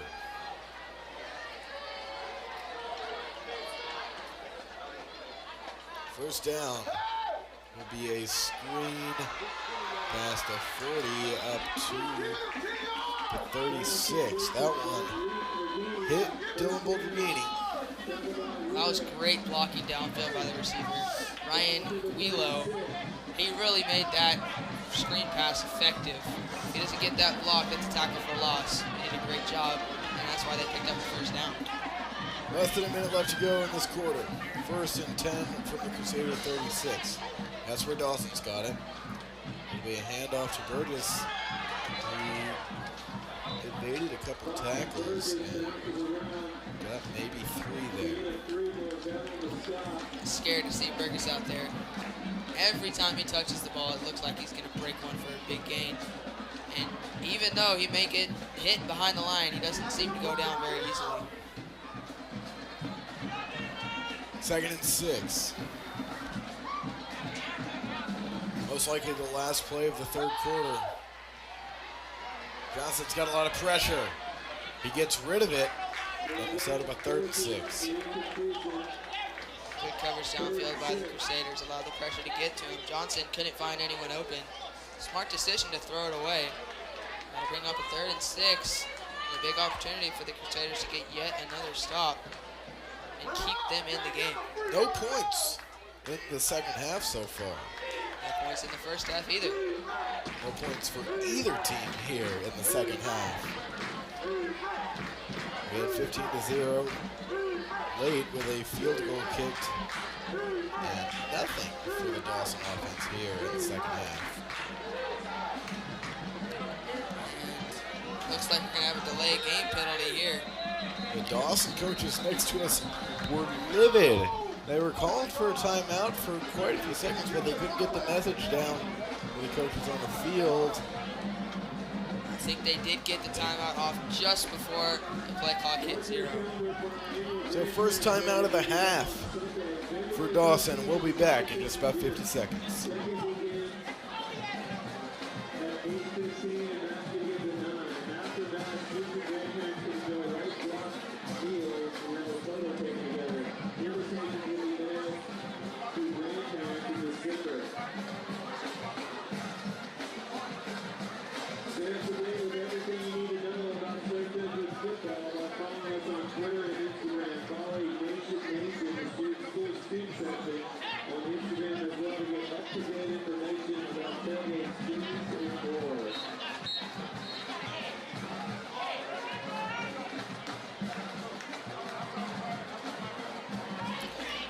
We'll turn off Robert Sellers back here at Clay Stadium for Crusader Sports Network.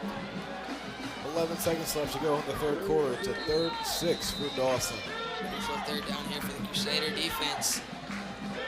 Looking to get another stop, and they have been playing lights out in the second half.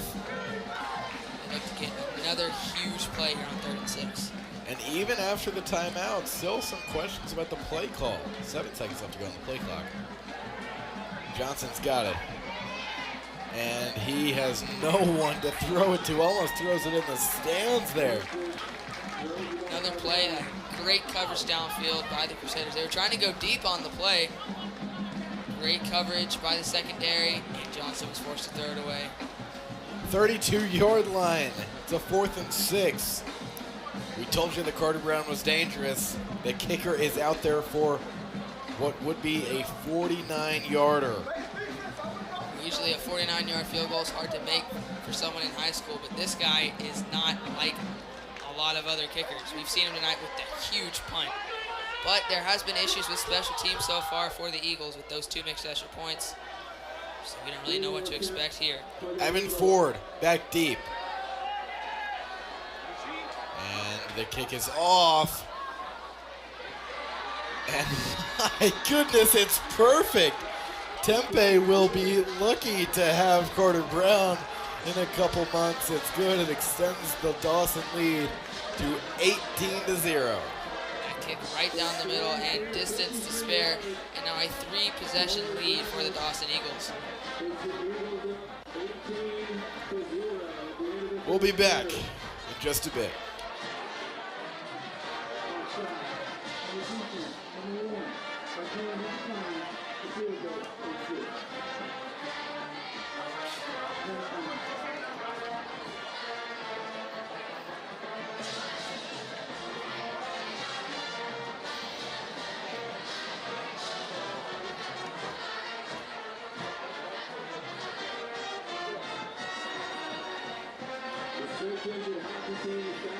This weekend for another starting matchup. The Crusaders will hit the ice on Sunday morning, October 17th, before Bear Creek.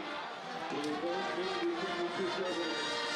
The puck will drop at 9:30 a.m. We'll turn off Robert Sellers back here from Clay Stadium. We head into the fourth quarter.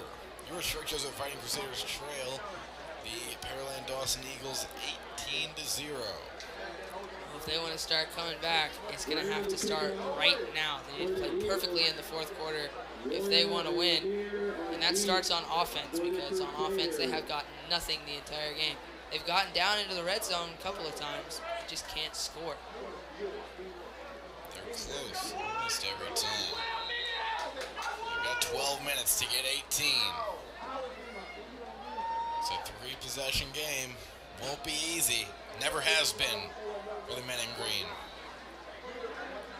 Got a lot of fight, a lot of determination. Now we start the fourth quarter. It'll be a squib. And Will Taylor takes it past the 35, past the 40, and the Crusaders will have their best starting field position of the night after a peculiar squib kick there. I don't know about that one. With what we've seen so far, he's booming them out of the end zone for a touchback to start at the 25. This squib kick gives the Crusaders excellent position, and they're starting at around the 45. It was an intentional kick. I think maybe he thought that one of the bigger guys on the front line would take that.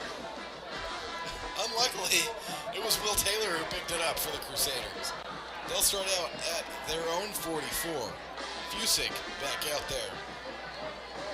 The spark right here. Can they get one? Fusick throws it down the field to Leland Smith, who gets it.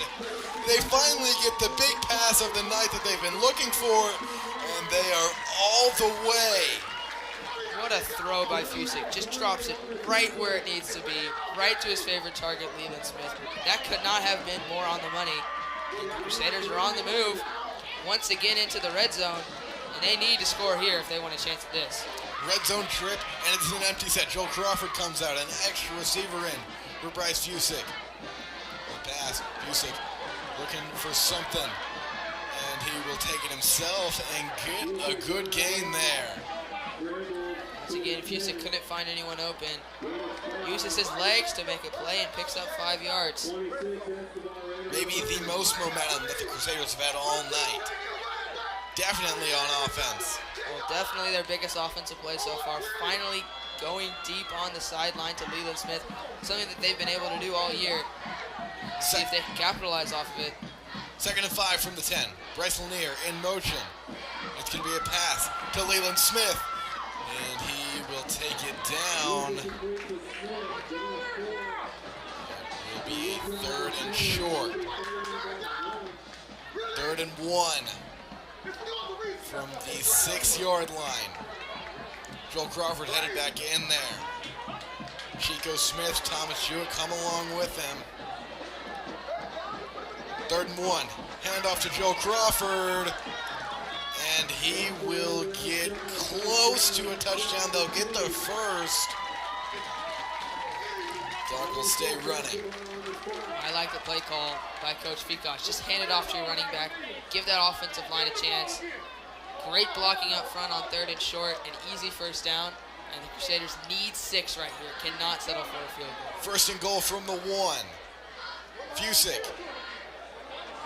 Miscommunication on the handoff there. And he will get it to Will Taylor for the tutty. What a play by Fusick. Busted play. Don't know what was going on. Great job improvising, getting outside the pocket, and finding Taylor for the touchdown. Crusaders finally get on the board. With 10:31 left to go in the game, they cut into an 18-point Dawson lead. Could make it 11 right here with the PAT. So on the other side, oh wow, they're gonna go for it here. Interesting play call. This would make it a 10-point game. From the 2. A lot of people in the backfield there. And nothing. It will be recovered by Dawson. I don't know about that decision to go for 2 there, but still the Crusaders did exactly what they needed to do on offense. They drove down quickly in less than 2 minutes and got themselves some points on the scoreboard. Crowd getting into it now. Crusaders still have a chance. Looks like it's Bryce Lanier that just gets lit up there. So it's a 12-point game. They can't go the route that Dawson went, which was 2 touchdowns and 2 field goals. That would take a lot longer than 10 minutes probably. So they're going to have to figure out how to get 2 more touchdowns on the board here. Well, since they missed that 2-point conversion, they can't just get a touchdown and a field goal. That will end up being 16 or 17 points. They got to get 2 touchdowns to take this lead. 10:31 left to go. Score 18-6. Dawson leads here on the road at Clay Stadium. And some 23-6A matchup. Let's head to the kickoff. Defense has played great so far in the second half. If they can get another stop here, the Crusaders are not out of this game yet. Arsham boots that one. Only a second of the night, and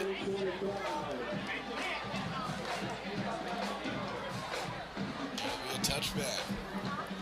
Dawson starts out at the 25. If the Dawson Eagles want to solidify this win, they have to make no more miscues. We've had a lot of miscues from this team tonight. They can't afford to do that and give the Crusaders a short field, score another touchdown, and it'd be a one-possession game. The time is over for Straight Jesuit to give up long drives. They've got to lock in here with 10:31 left to go. 1st and 10 will be a handoff to Robertson. Can't get much.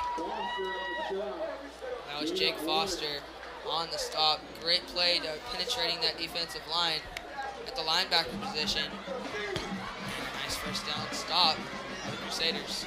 2nd and 9 from the 26. I think Dawson is going to try to take off as much time as they can on these next few drives.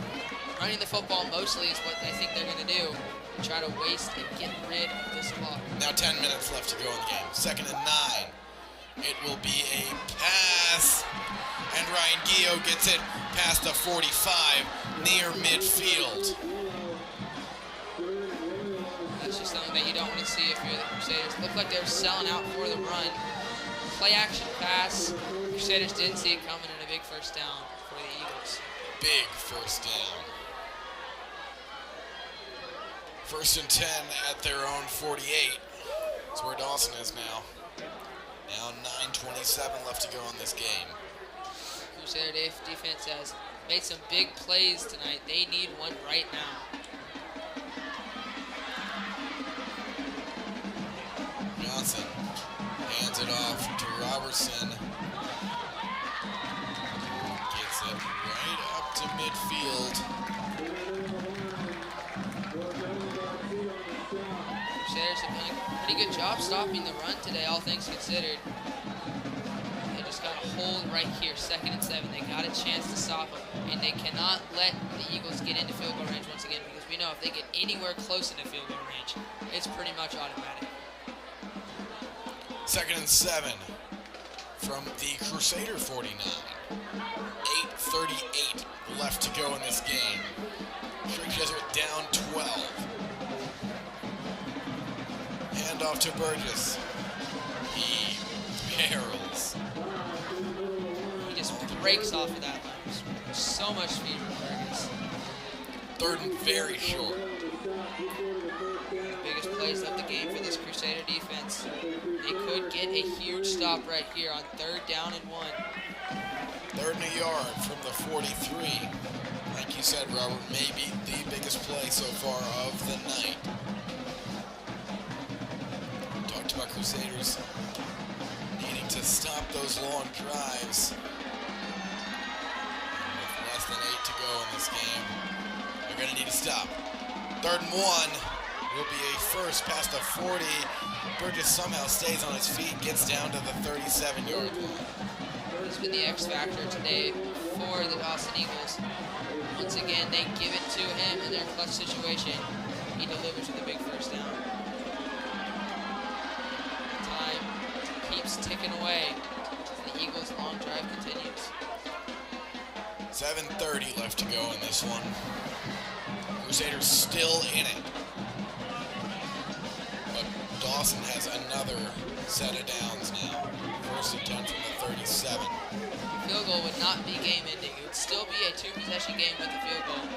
The Crusaders cannot allow a touchdown here. 1st and 10.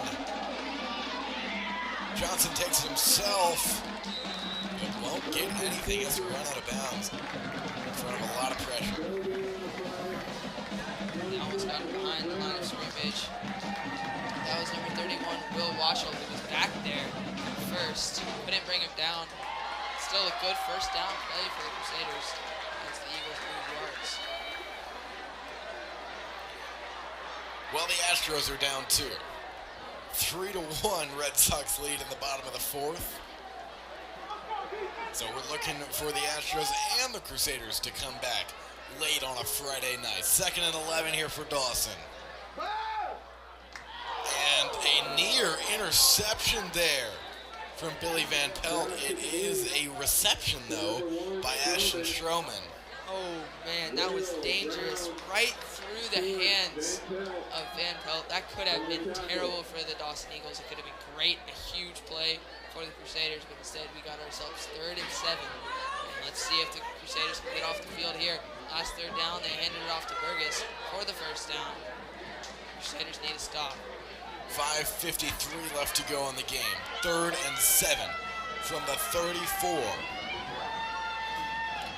3 receivers to the right of Johnson.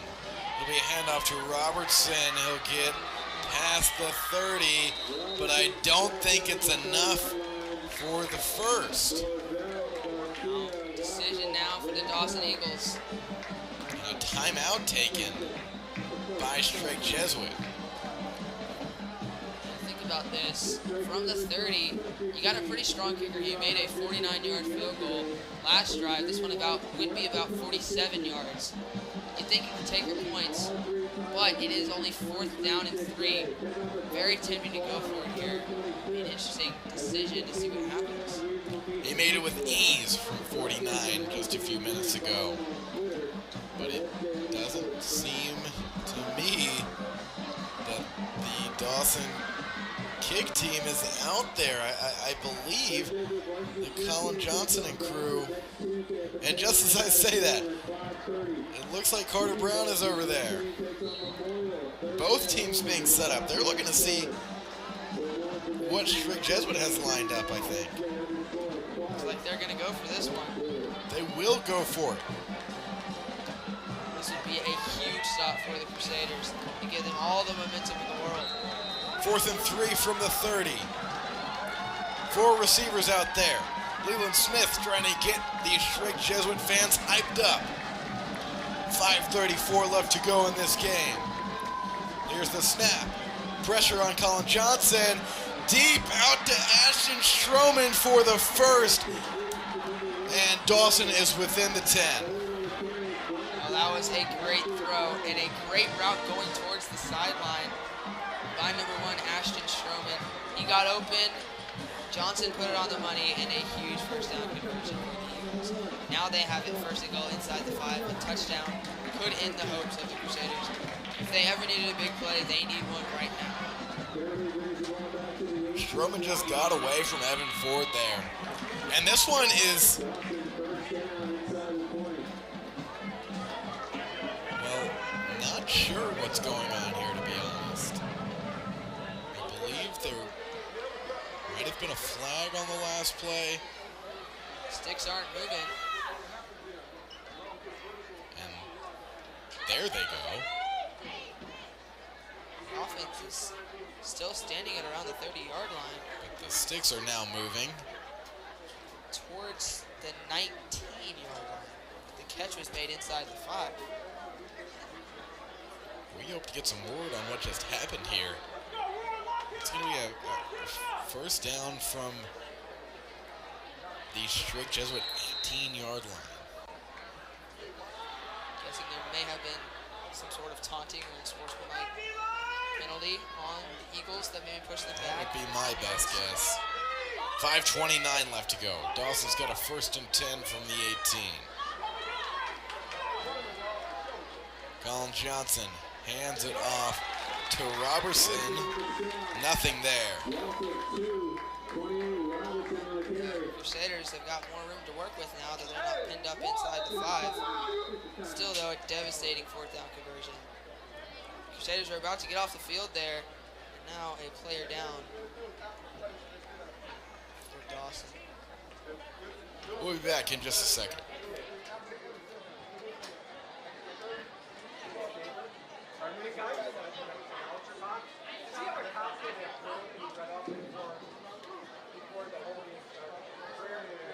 I don't know if he's got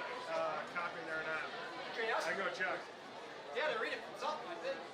Or did he read it from his? What do you need it for? I just like to have it. Oh, you do? Oh, okay. Screen showed it at the end.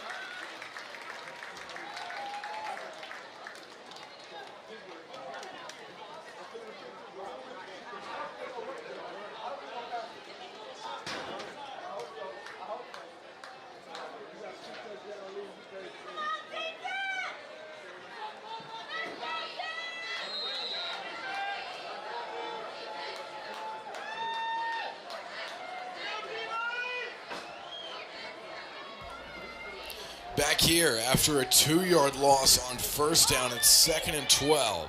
Clock running once again. From the Crusader 20, that's where Dawson has it. They lead 18-6. Well, Dawson's done exactly what they want to do on this drive. They've wasted over 5 minutes of clock time. And the ball's out.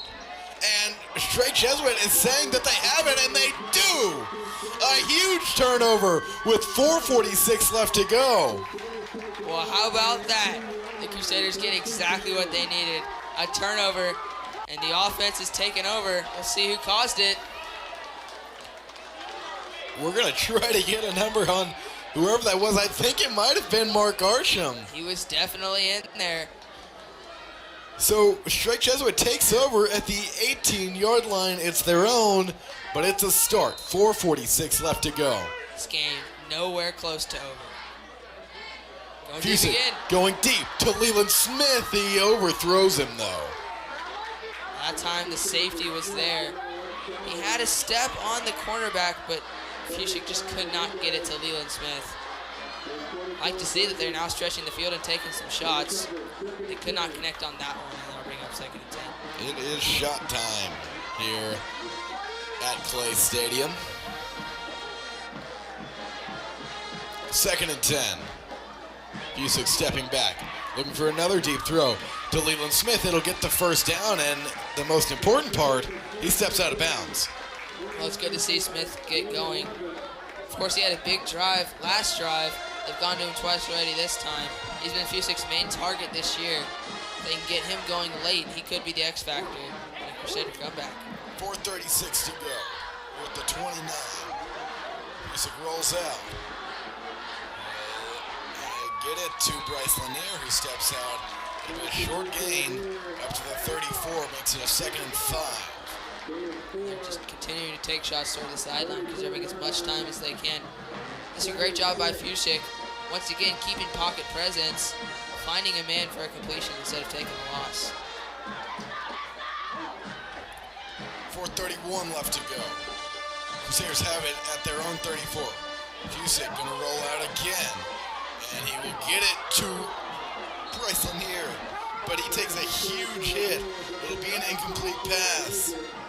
Wow. That was a great play by Nicholas Whitener coming off. They had a man open. He had his hands on the ball, but Whitener just completely jarred that one loose with a huge hit. 3rd and 5. 4:25 left to go.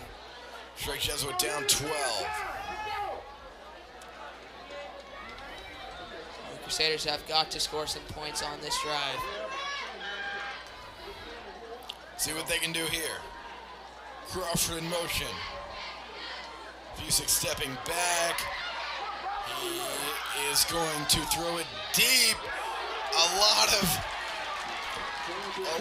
contact on Will Taylor, and they finally get the pass interference call they've been looking for all night. Good call by the officials there. Taylor throw was a little bit behind, but the cornerback bumped into him, and that's what caused the flag. See, look here, great job by Fusick, evading not one but 2 potential sackers, and then does a great job throwing it downfield.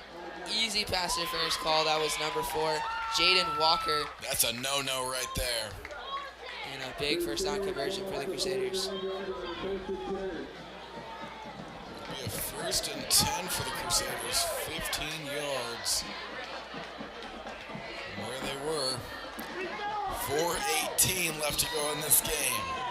12-point game has never been so intriguing. 1st and 10.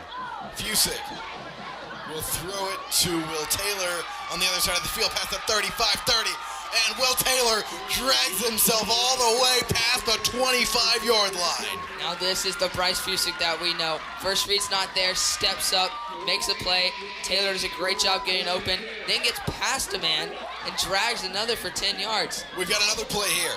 Fusick throwing it to Bryce Lanier. Tries to get it with one hand, can't though. It'll set up a 2nd and 10. Had Lanier open, that pass was a little too high for him. Could have been a big gain. That'll bring up 2nd and 10. Exactly 4 minutes left to go. Dawson 18, Strict Jesuit 6. Ball at the 25-yard line. Crusaders are knocking at the door. They got all the momentum. They got a touchdown, fumble recovery. They get another touchdown here. We got a game. Bryce Lanier in motion. Fusick stepping back, throwing it to Will Taylor, who will get another touchdown. Straight Jesuit brings himself within 6 of Dawson. Wow, what a fourth quarter for Bryce Fusick and Will Taylor. This is a simple post route, no safety over top. Wide open as Taylor makes the great catch and gets into the end zone for the 2nd time tonight. And it is a one-score game. One-score game, 18-12. They can make it 5 right here. No real point to go for 2. So, Owen Rossetti out there to kick the PAT. And it will be good. 6-point game turns into a 5-point game, 18-13. 3:55 left.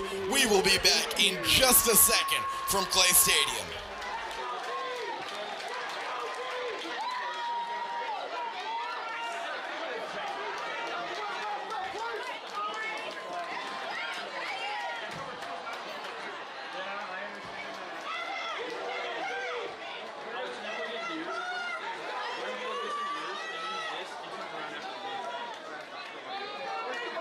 Back from Clay Stadium, and before we get back to our game, we've got some updates across the district. Alief Hastings and Alief Ilsick over there in the 4th quarter. Hastings looking to get their first district win of the year, up 14-7 on Ilsick right now. Shadow Creek playing Alvin. The battle of the Alvin ISD schools, and Shadow Creek has dominated so far, 49-13. And maybe the most exciting game of the week. Alief Taylor and Pearland. Alief Taylor, Chase Jenkins and the boys leading 20-14. Would be a huge upset over there at the rig. Strict Jesuit plays Taylor next week. Before we can get back to our game though, there is a timeout called by Coach Fikosh. It's not a good sign to waste one of your timeouts, especially late in the game. For a kickoff. Jesuit fans not too happy about that one. And some players aren't either.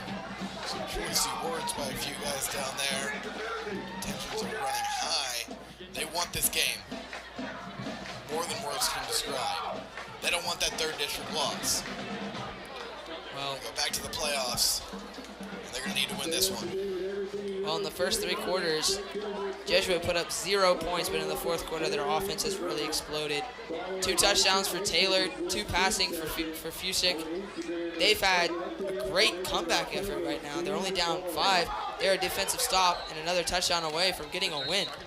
In the 2 losses that Strict Jesuit has in district, they've had near comebacks. It was against Pearland and Shadow Creek last week. Within a possession, multiple times. Now they've got the kickoff. Owen Rossetti out there to kick it off after he got the PAT. Looks like we're going for an onside kick here. The kick for Rossetti.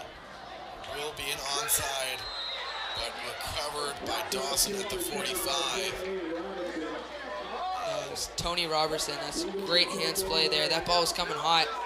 Got his hands on it, secured the catch, and the Eagles now have the ball out near the 47. Dawson takes over at the 45. Interesting special teams move made there by Strict Jesuit. Dawson's got 55 yards to another touchdown, but that's not what they're looking for on this drive. They want to take as much clock as they can. This crowd really getting into it now. We got a game. 1st and 10. Handoff. And nothing there for Dawson. No gain for Bryce Burgess.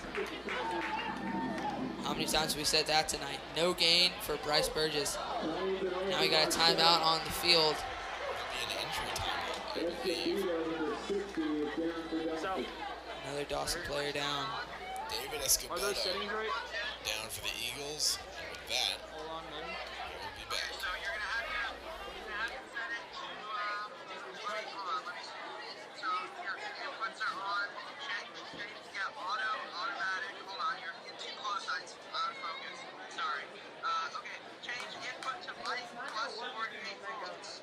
Mike? All the way down on both. Okay.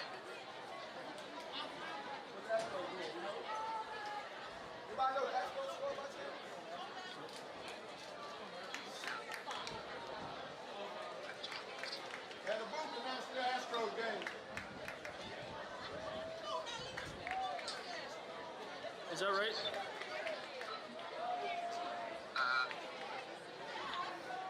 Wait, Jackson talking to him now?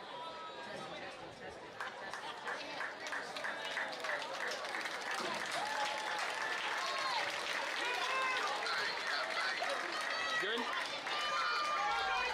3:47 left to go in this one. Dawson leads 18-13, and after showing respects to David Escobedo, the Straight Jesuit fans are back on their feet. They're back loud. More hype than ever. Clock running once again. 2nd and 10 for Dawson. They can hardly hear themselves think right now. Johnson looking for the pass for Gio. He's wide open and will take it for a touchdown. Ryan Gio with a 55-yard receiving touchdown. A lot of it on the run after catch. You see he catches it there, but the 38. That was a great adjustment there. This ball is underthrown. He comes back to it, makes the play, and might have just delivered the dagger. Dave Hyzak on the coverage there, the junior. A lot of experience for him in varsity play and covering. The receiver as good as Ryan Gio. It's tough. POT here for Dawson. Another bad snap. It'll stay an 11-point game. The door not completely shut with that. It would take a touchdown, a 2-point conversion, and a field goal. That is the 3rd missed extra point. That's the 2nd time they haven't been able to kick the extra point because of a bad snap. If you think about it, those 3 extra points are made. It's 27-13, and the Crusaders need 2 touchdowns. Now they only need a touchdown, a 2-point conversion, and a field goal. It's still a lot, though. And with only 1 timeout and 3 minutes and 26 seconds left to go, it will be a tough feat for your men in green. They have to score really quickly right here. If they can get a touchdown with maybe 3 minutes left, and then they have the opportunity to get a stop, get the ball back, that will give them the chance to tie the game up with a field goal. We've seen the ability for a quick drive. We saw a deep pass to Leland Smith a little bit earlier on. They weren't able to close that one as quick as they wanted to. They're going to need it right here, though. Carson Brown and the kicking unit back out there for Dawson. Trying to close this one out. They may be set up for another squib here. There's the kick. That one will go out of bounds. Out of character for Carson Brown. I think that might have been designed not to go to the end zone. But it will set up Straight Jesuit with not terrible field position here. These last 2 kickoffs. Last one they squibbed it. Taylor ran it back to about the 45. This time they kick it out of bounds, so Jesuit's going to get pretty good field position to start their drive. It looks like actually they're going to re-kick this one.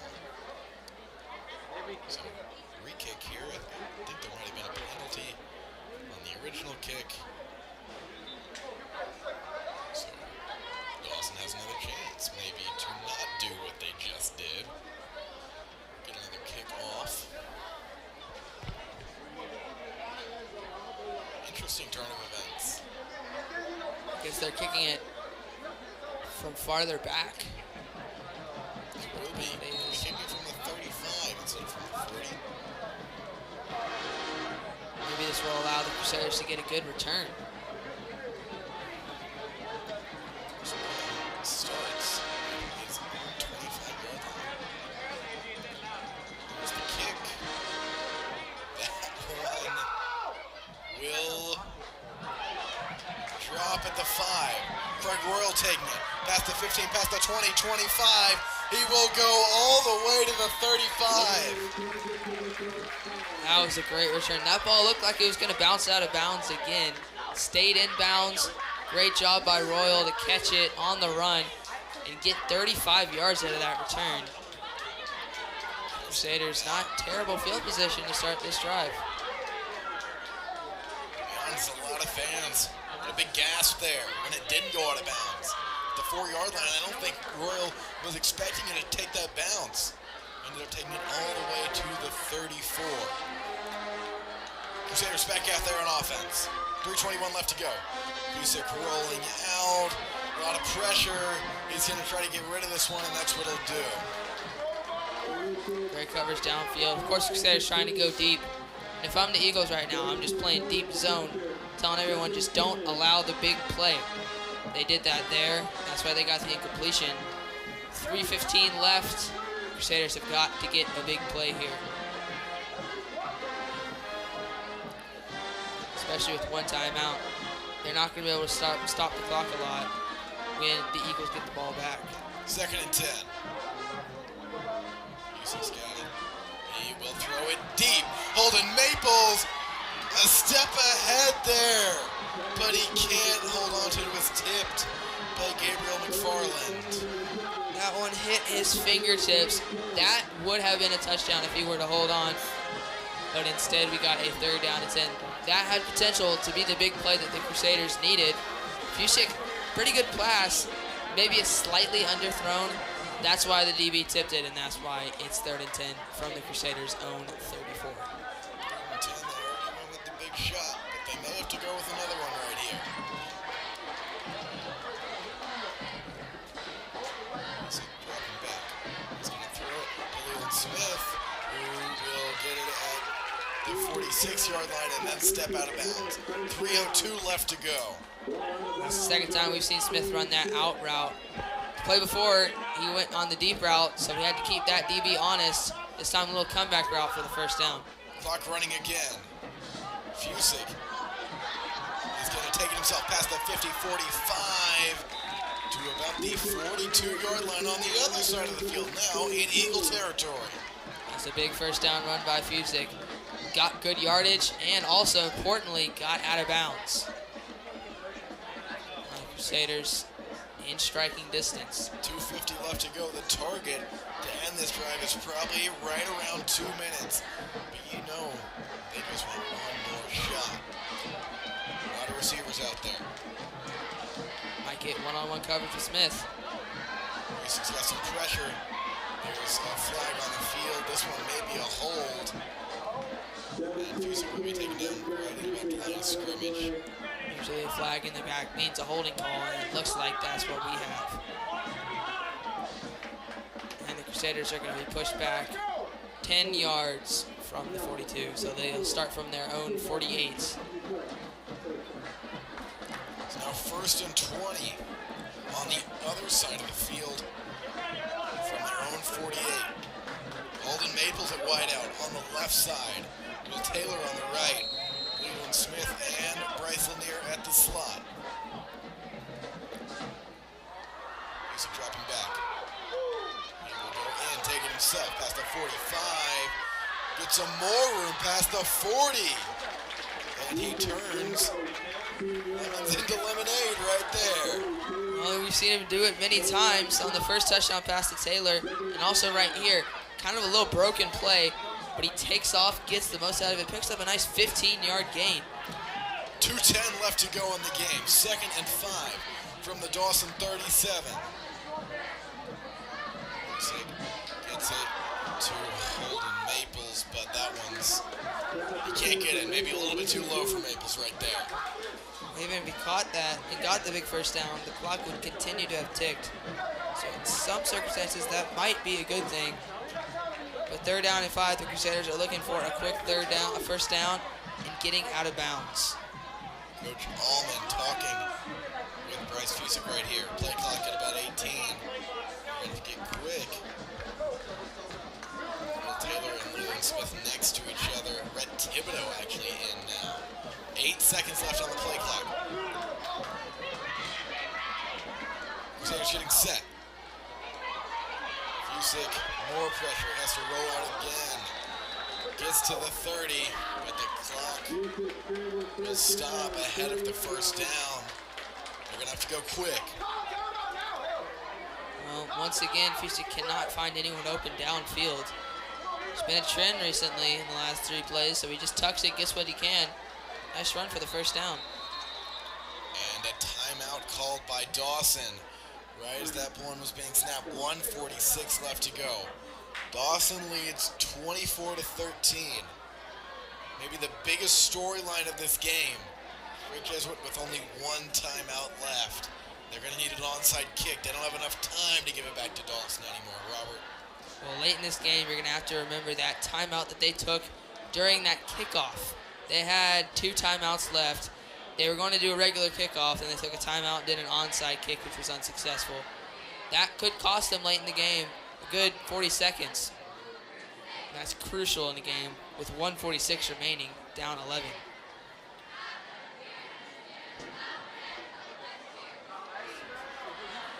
.46 left to go.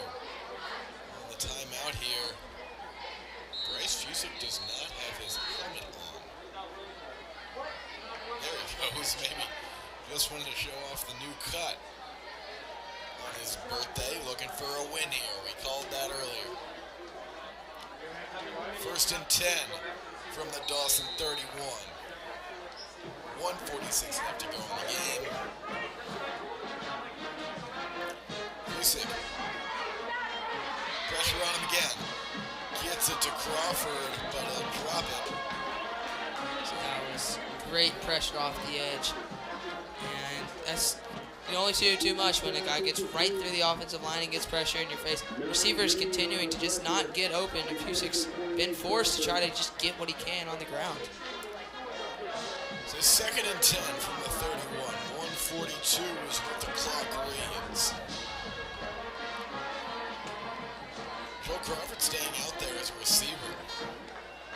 That said, has not proved to be extremely successful tonight. See what they can do here. 2nd and 10. Fusick rolling out. Pressure on him again. Gets it, but it'll be dropped. And there's, I believe that was an ineligible receiver.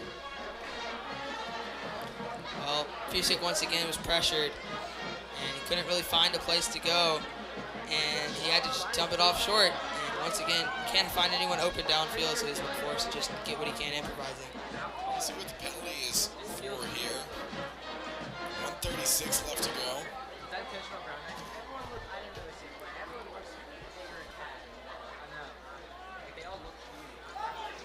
And the Crusader sideline tense right now. They were hyped up just a few minutes ago. And there's a grounding. Wow, a huge penalty called on Bryce Fusick there. Not only is that a loss of yards, but I think it's also a loss of down.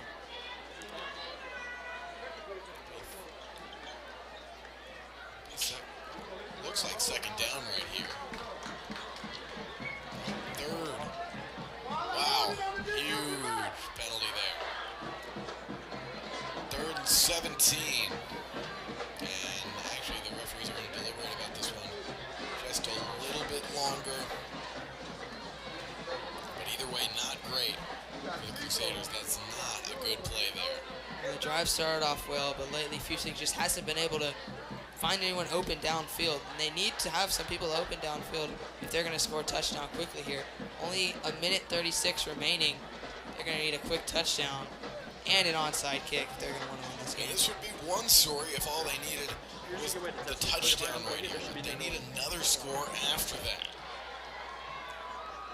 Can date it back to not holding Dawson to 3 on a number of drives.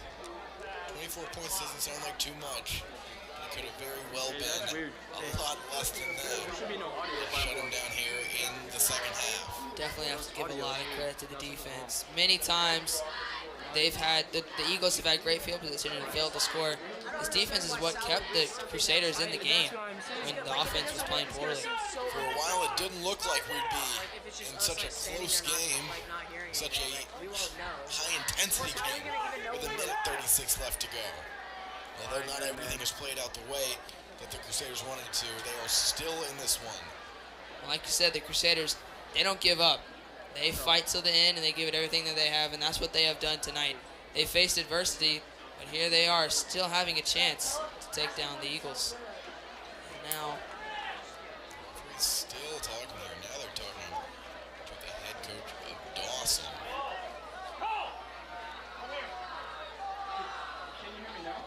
1:36 remaining in the game.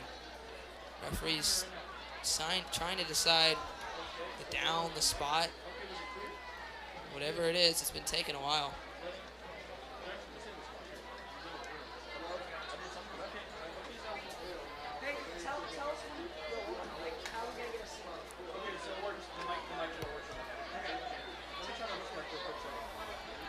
So it'll be second down.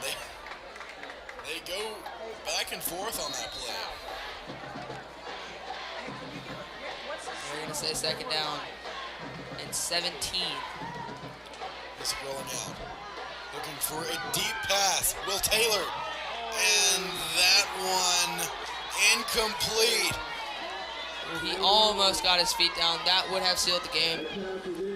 Let's see what it is. Lots of contact there on Will Taylor. Nothing called. Looks like his feet were just out of bounds. Bryson Burtis, the one who had that one, couldn't come down with it. Sets up a 3rd and 17 from the 36. 1:30 left to go in this one. 3rd down and long. Fusik's got to find someone downfield to throw to on a 3rd and long situation. His target tonight has been Leland Smith. We'll see where he goes. Here it is, the 3rd and 17. Fusik deep to Bryce Lanier. Lanier's going to try to get out of bounds. That's what he'll do. They're in the red zone. That was a very, very smart heads-up play by Lanier there to get out of bounds. Beautiful throw by Fusik. Great route. And they stop the clock with 1:23 inside the 20. 1:23 left to go. Every play, Crusaders want it to be their last of this drive. They're at the 15 now. So far in the red zone, they've been looking for Will Taylor. He's got 2 touchdowns already. We'll see if they go there his way again. Fusik steps back. Will get it. Tried to get it to Thomas Jewett, but he lays out in the end zone, and he's still down. Oh, no. He got hit really hard right there. Oh. Took a really hard landing. It's not a good sign for one of the Crusaders' best players, and he is still down. He's had some minor injuries in previous games here on Crusader Sports Network. We hope that this is nothing serious at all, but he is still down, and we will be back in just a moment.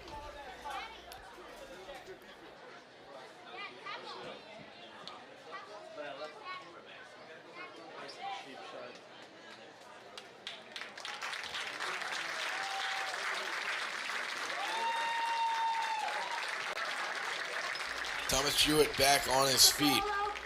He's headed back to the sideline. Not sure if he'll play this down for the Crusaders. It's 2nd and 10 at the 15. They're down by 11 with a minute 18 left to go. Almost a touchdown there, though. It's good to see Thomas Jewett running off the field like that. Looks like he went right back into the huddle, but he's going to step off to the sideline for this play. Crawford out there Interesting call. Doubt we'll see a rush here. Holden Maples also in Taylor's the all backfield. alone on the bottom. No safety over top. They could go his way. Maples in motion to Chico Hall, who gets the touchdown. Crusaders make this lead just 5 once again for Dawson. They get the touchdown they've been waiting for about 2 minutes now. 1:15 left to go in this one. They're keeping the offense out there.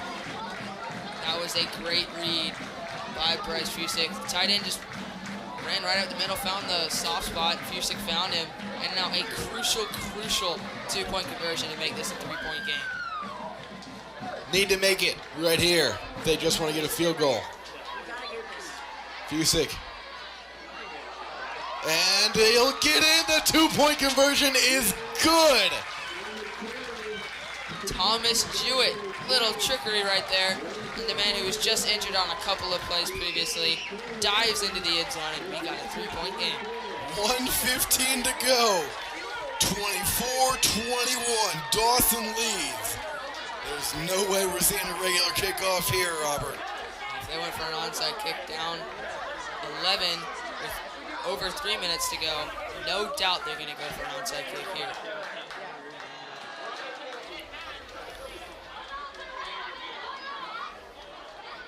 If they get this onside kick, they're going to have 1:15 to get into field goal range to potentially take the game-tying field goal. If they don't get this offensive onside kick, this game will probably be over. Even with a timeout, it would be very hard for Straight Jesuit to stay in this one.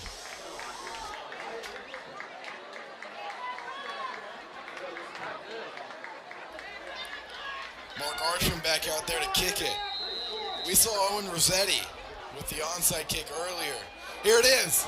And it will be recovered. It'll be recovered by Dawson. There's a flag on the play as well. They almost got that. It was bobbled at first by the Eagles, but they jumped on it there. Looks like, depending on the flag, it might be a false start penalty. Not all the players were set on the kickoff. Tried to catch him off guard, and to be honest, they did. Just didn't work out there for Straight Jesuit. Mark Arsham headed off, and Dawson will officially get the ball back. 1:14 left to go. And only one timeout for the Crusaders. I think this is simply a kneel down for the Dawson Eagles. Likely be a victory formation. Pearland Dawson. Either way, very well fought game by the Crusaders. Down 18-0 to start. They really came back, made it a good game. On 1st and 10. There's the kneel. It's getting chippy between these two teams, even in a victory formation. And a timeout called by Coach Fikach of Straight Jesuit. That'll be his last of the game. 1 minute and 11 seconds left to go. Dawson will need 2 more kneels to end this one. They'll improve to 3-1 in district play, and Straight Jesuit 1-3. The Crusaders fought really hard in this one. That shouldn't be overlooked. They didn't quit despite the scoreboard. Fusick with 3 touchdown passes in the 4th quarter, but in the end they come up just short against the Dawson Eagles. It looks like that's how it'll turn out. 2nd and about 15 after the kneel down. There's another one right here. Set up 3rd. They'll need 1 more. We've hit the 1-minute mark. Dawson gonna go for another one right here. And then we'll add some handshakes, or maybe a lack thereof. It's been chirping all night between these two teams, but they've both stayed classy, and that's all we care about. like this clock will get down to 10 seconds for the final kneel down. Dawson taking their sweet time, but even if they nailed it right here, it'd be over. I'm gonna wait until that play clock hits 1. The fans file out, 4th straight Jesuit. And with now 10 seconds left to go, Dawson kneels it down. And that will end this one. Final score, 24-21. A thriller between Drake Jesuit and Pearland Dawson. Unfortunately, your Fighting Crusaders cannot pull this one out. They'll be motivated next Thursday at Crump Stadium against A-Leaf Taylor, the most important game to date. If they want to make the playoffs, they're going to have to get this one. Robert, they got a few things going for them. If the Crusaders are going to take one thing from this game into next Thursday's game, that's on the road, what would that be? Well, they got to start better. This game, they scored 0 points in the first, second, and third quarter. Their defense played well. In the end, the fourth quarter, they performed good. They had a lot of grit. They played very hard. But their offense has got to play better in the first parts of this game. If they're not going to win any games whatsoever if they don't score any points in the first 3 quarters. 0 points through 3, like you said. 21 in the fourth. And a chance to make it 24. A couple interesting play calls, including an onside kick early. With 3 minutes left to go. Gave Dawson the ball back. Crusaders come so close to this one against a great Dawson team, a team that's rebuilding, but has done it really quickly. Jesuit hands back for their alma mater. That'll do it for Robert and I here in the press box, and not too far away from us, Jackson Amorosa and Jacob Dodson up here next to us in the press box for the post-game show. Let's send it down to them. Thank you very much for tuning in to us, and we will see you soon.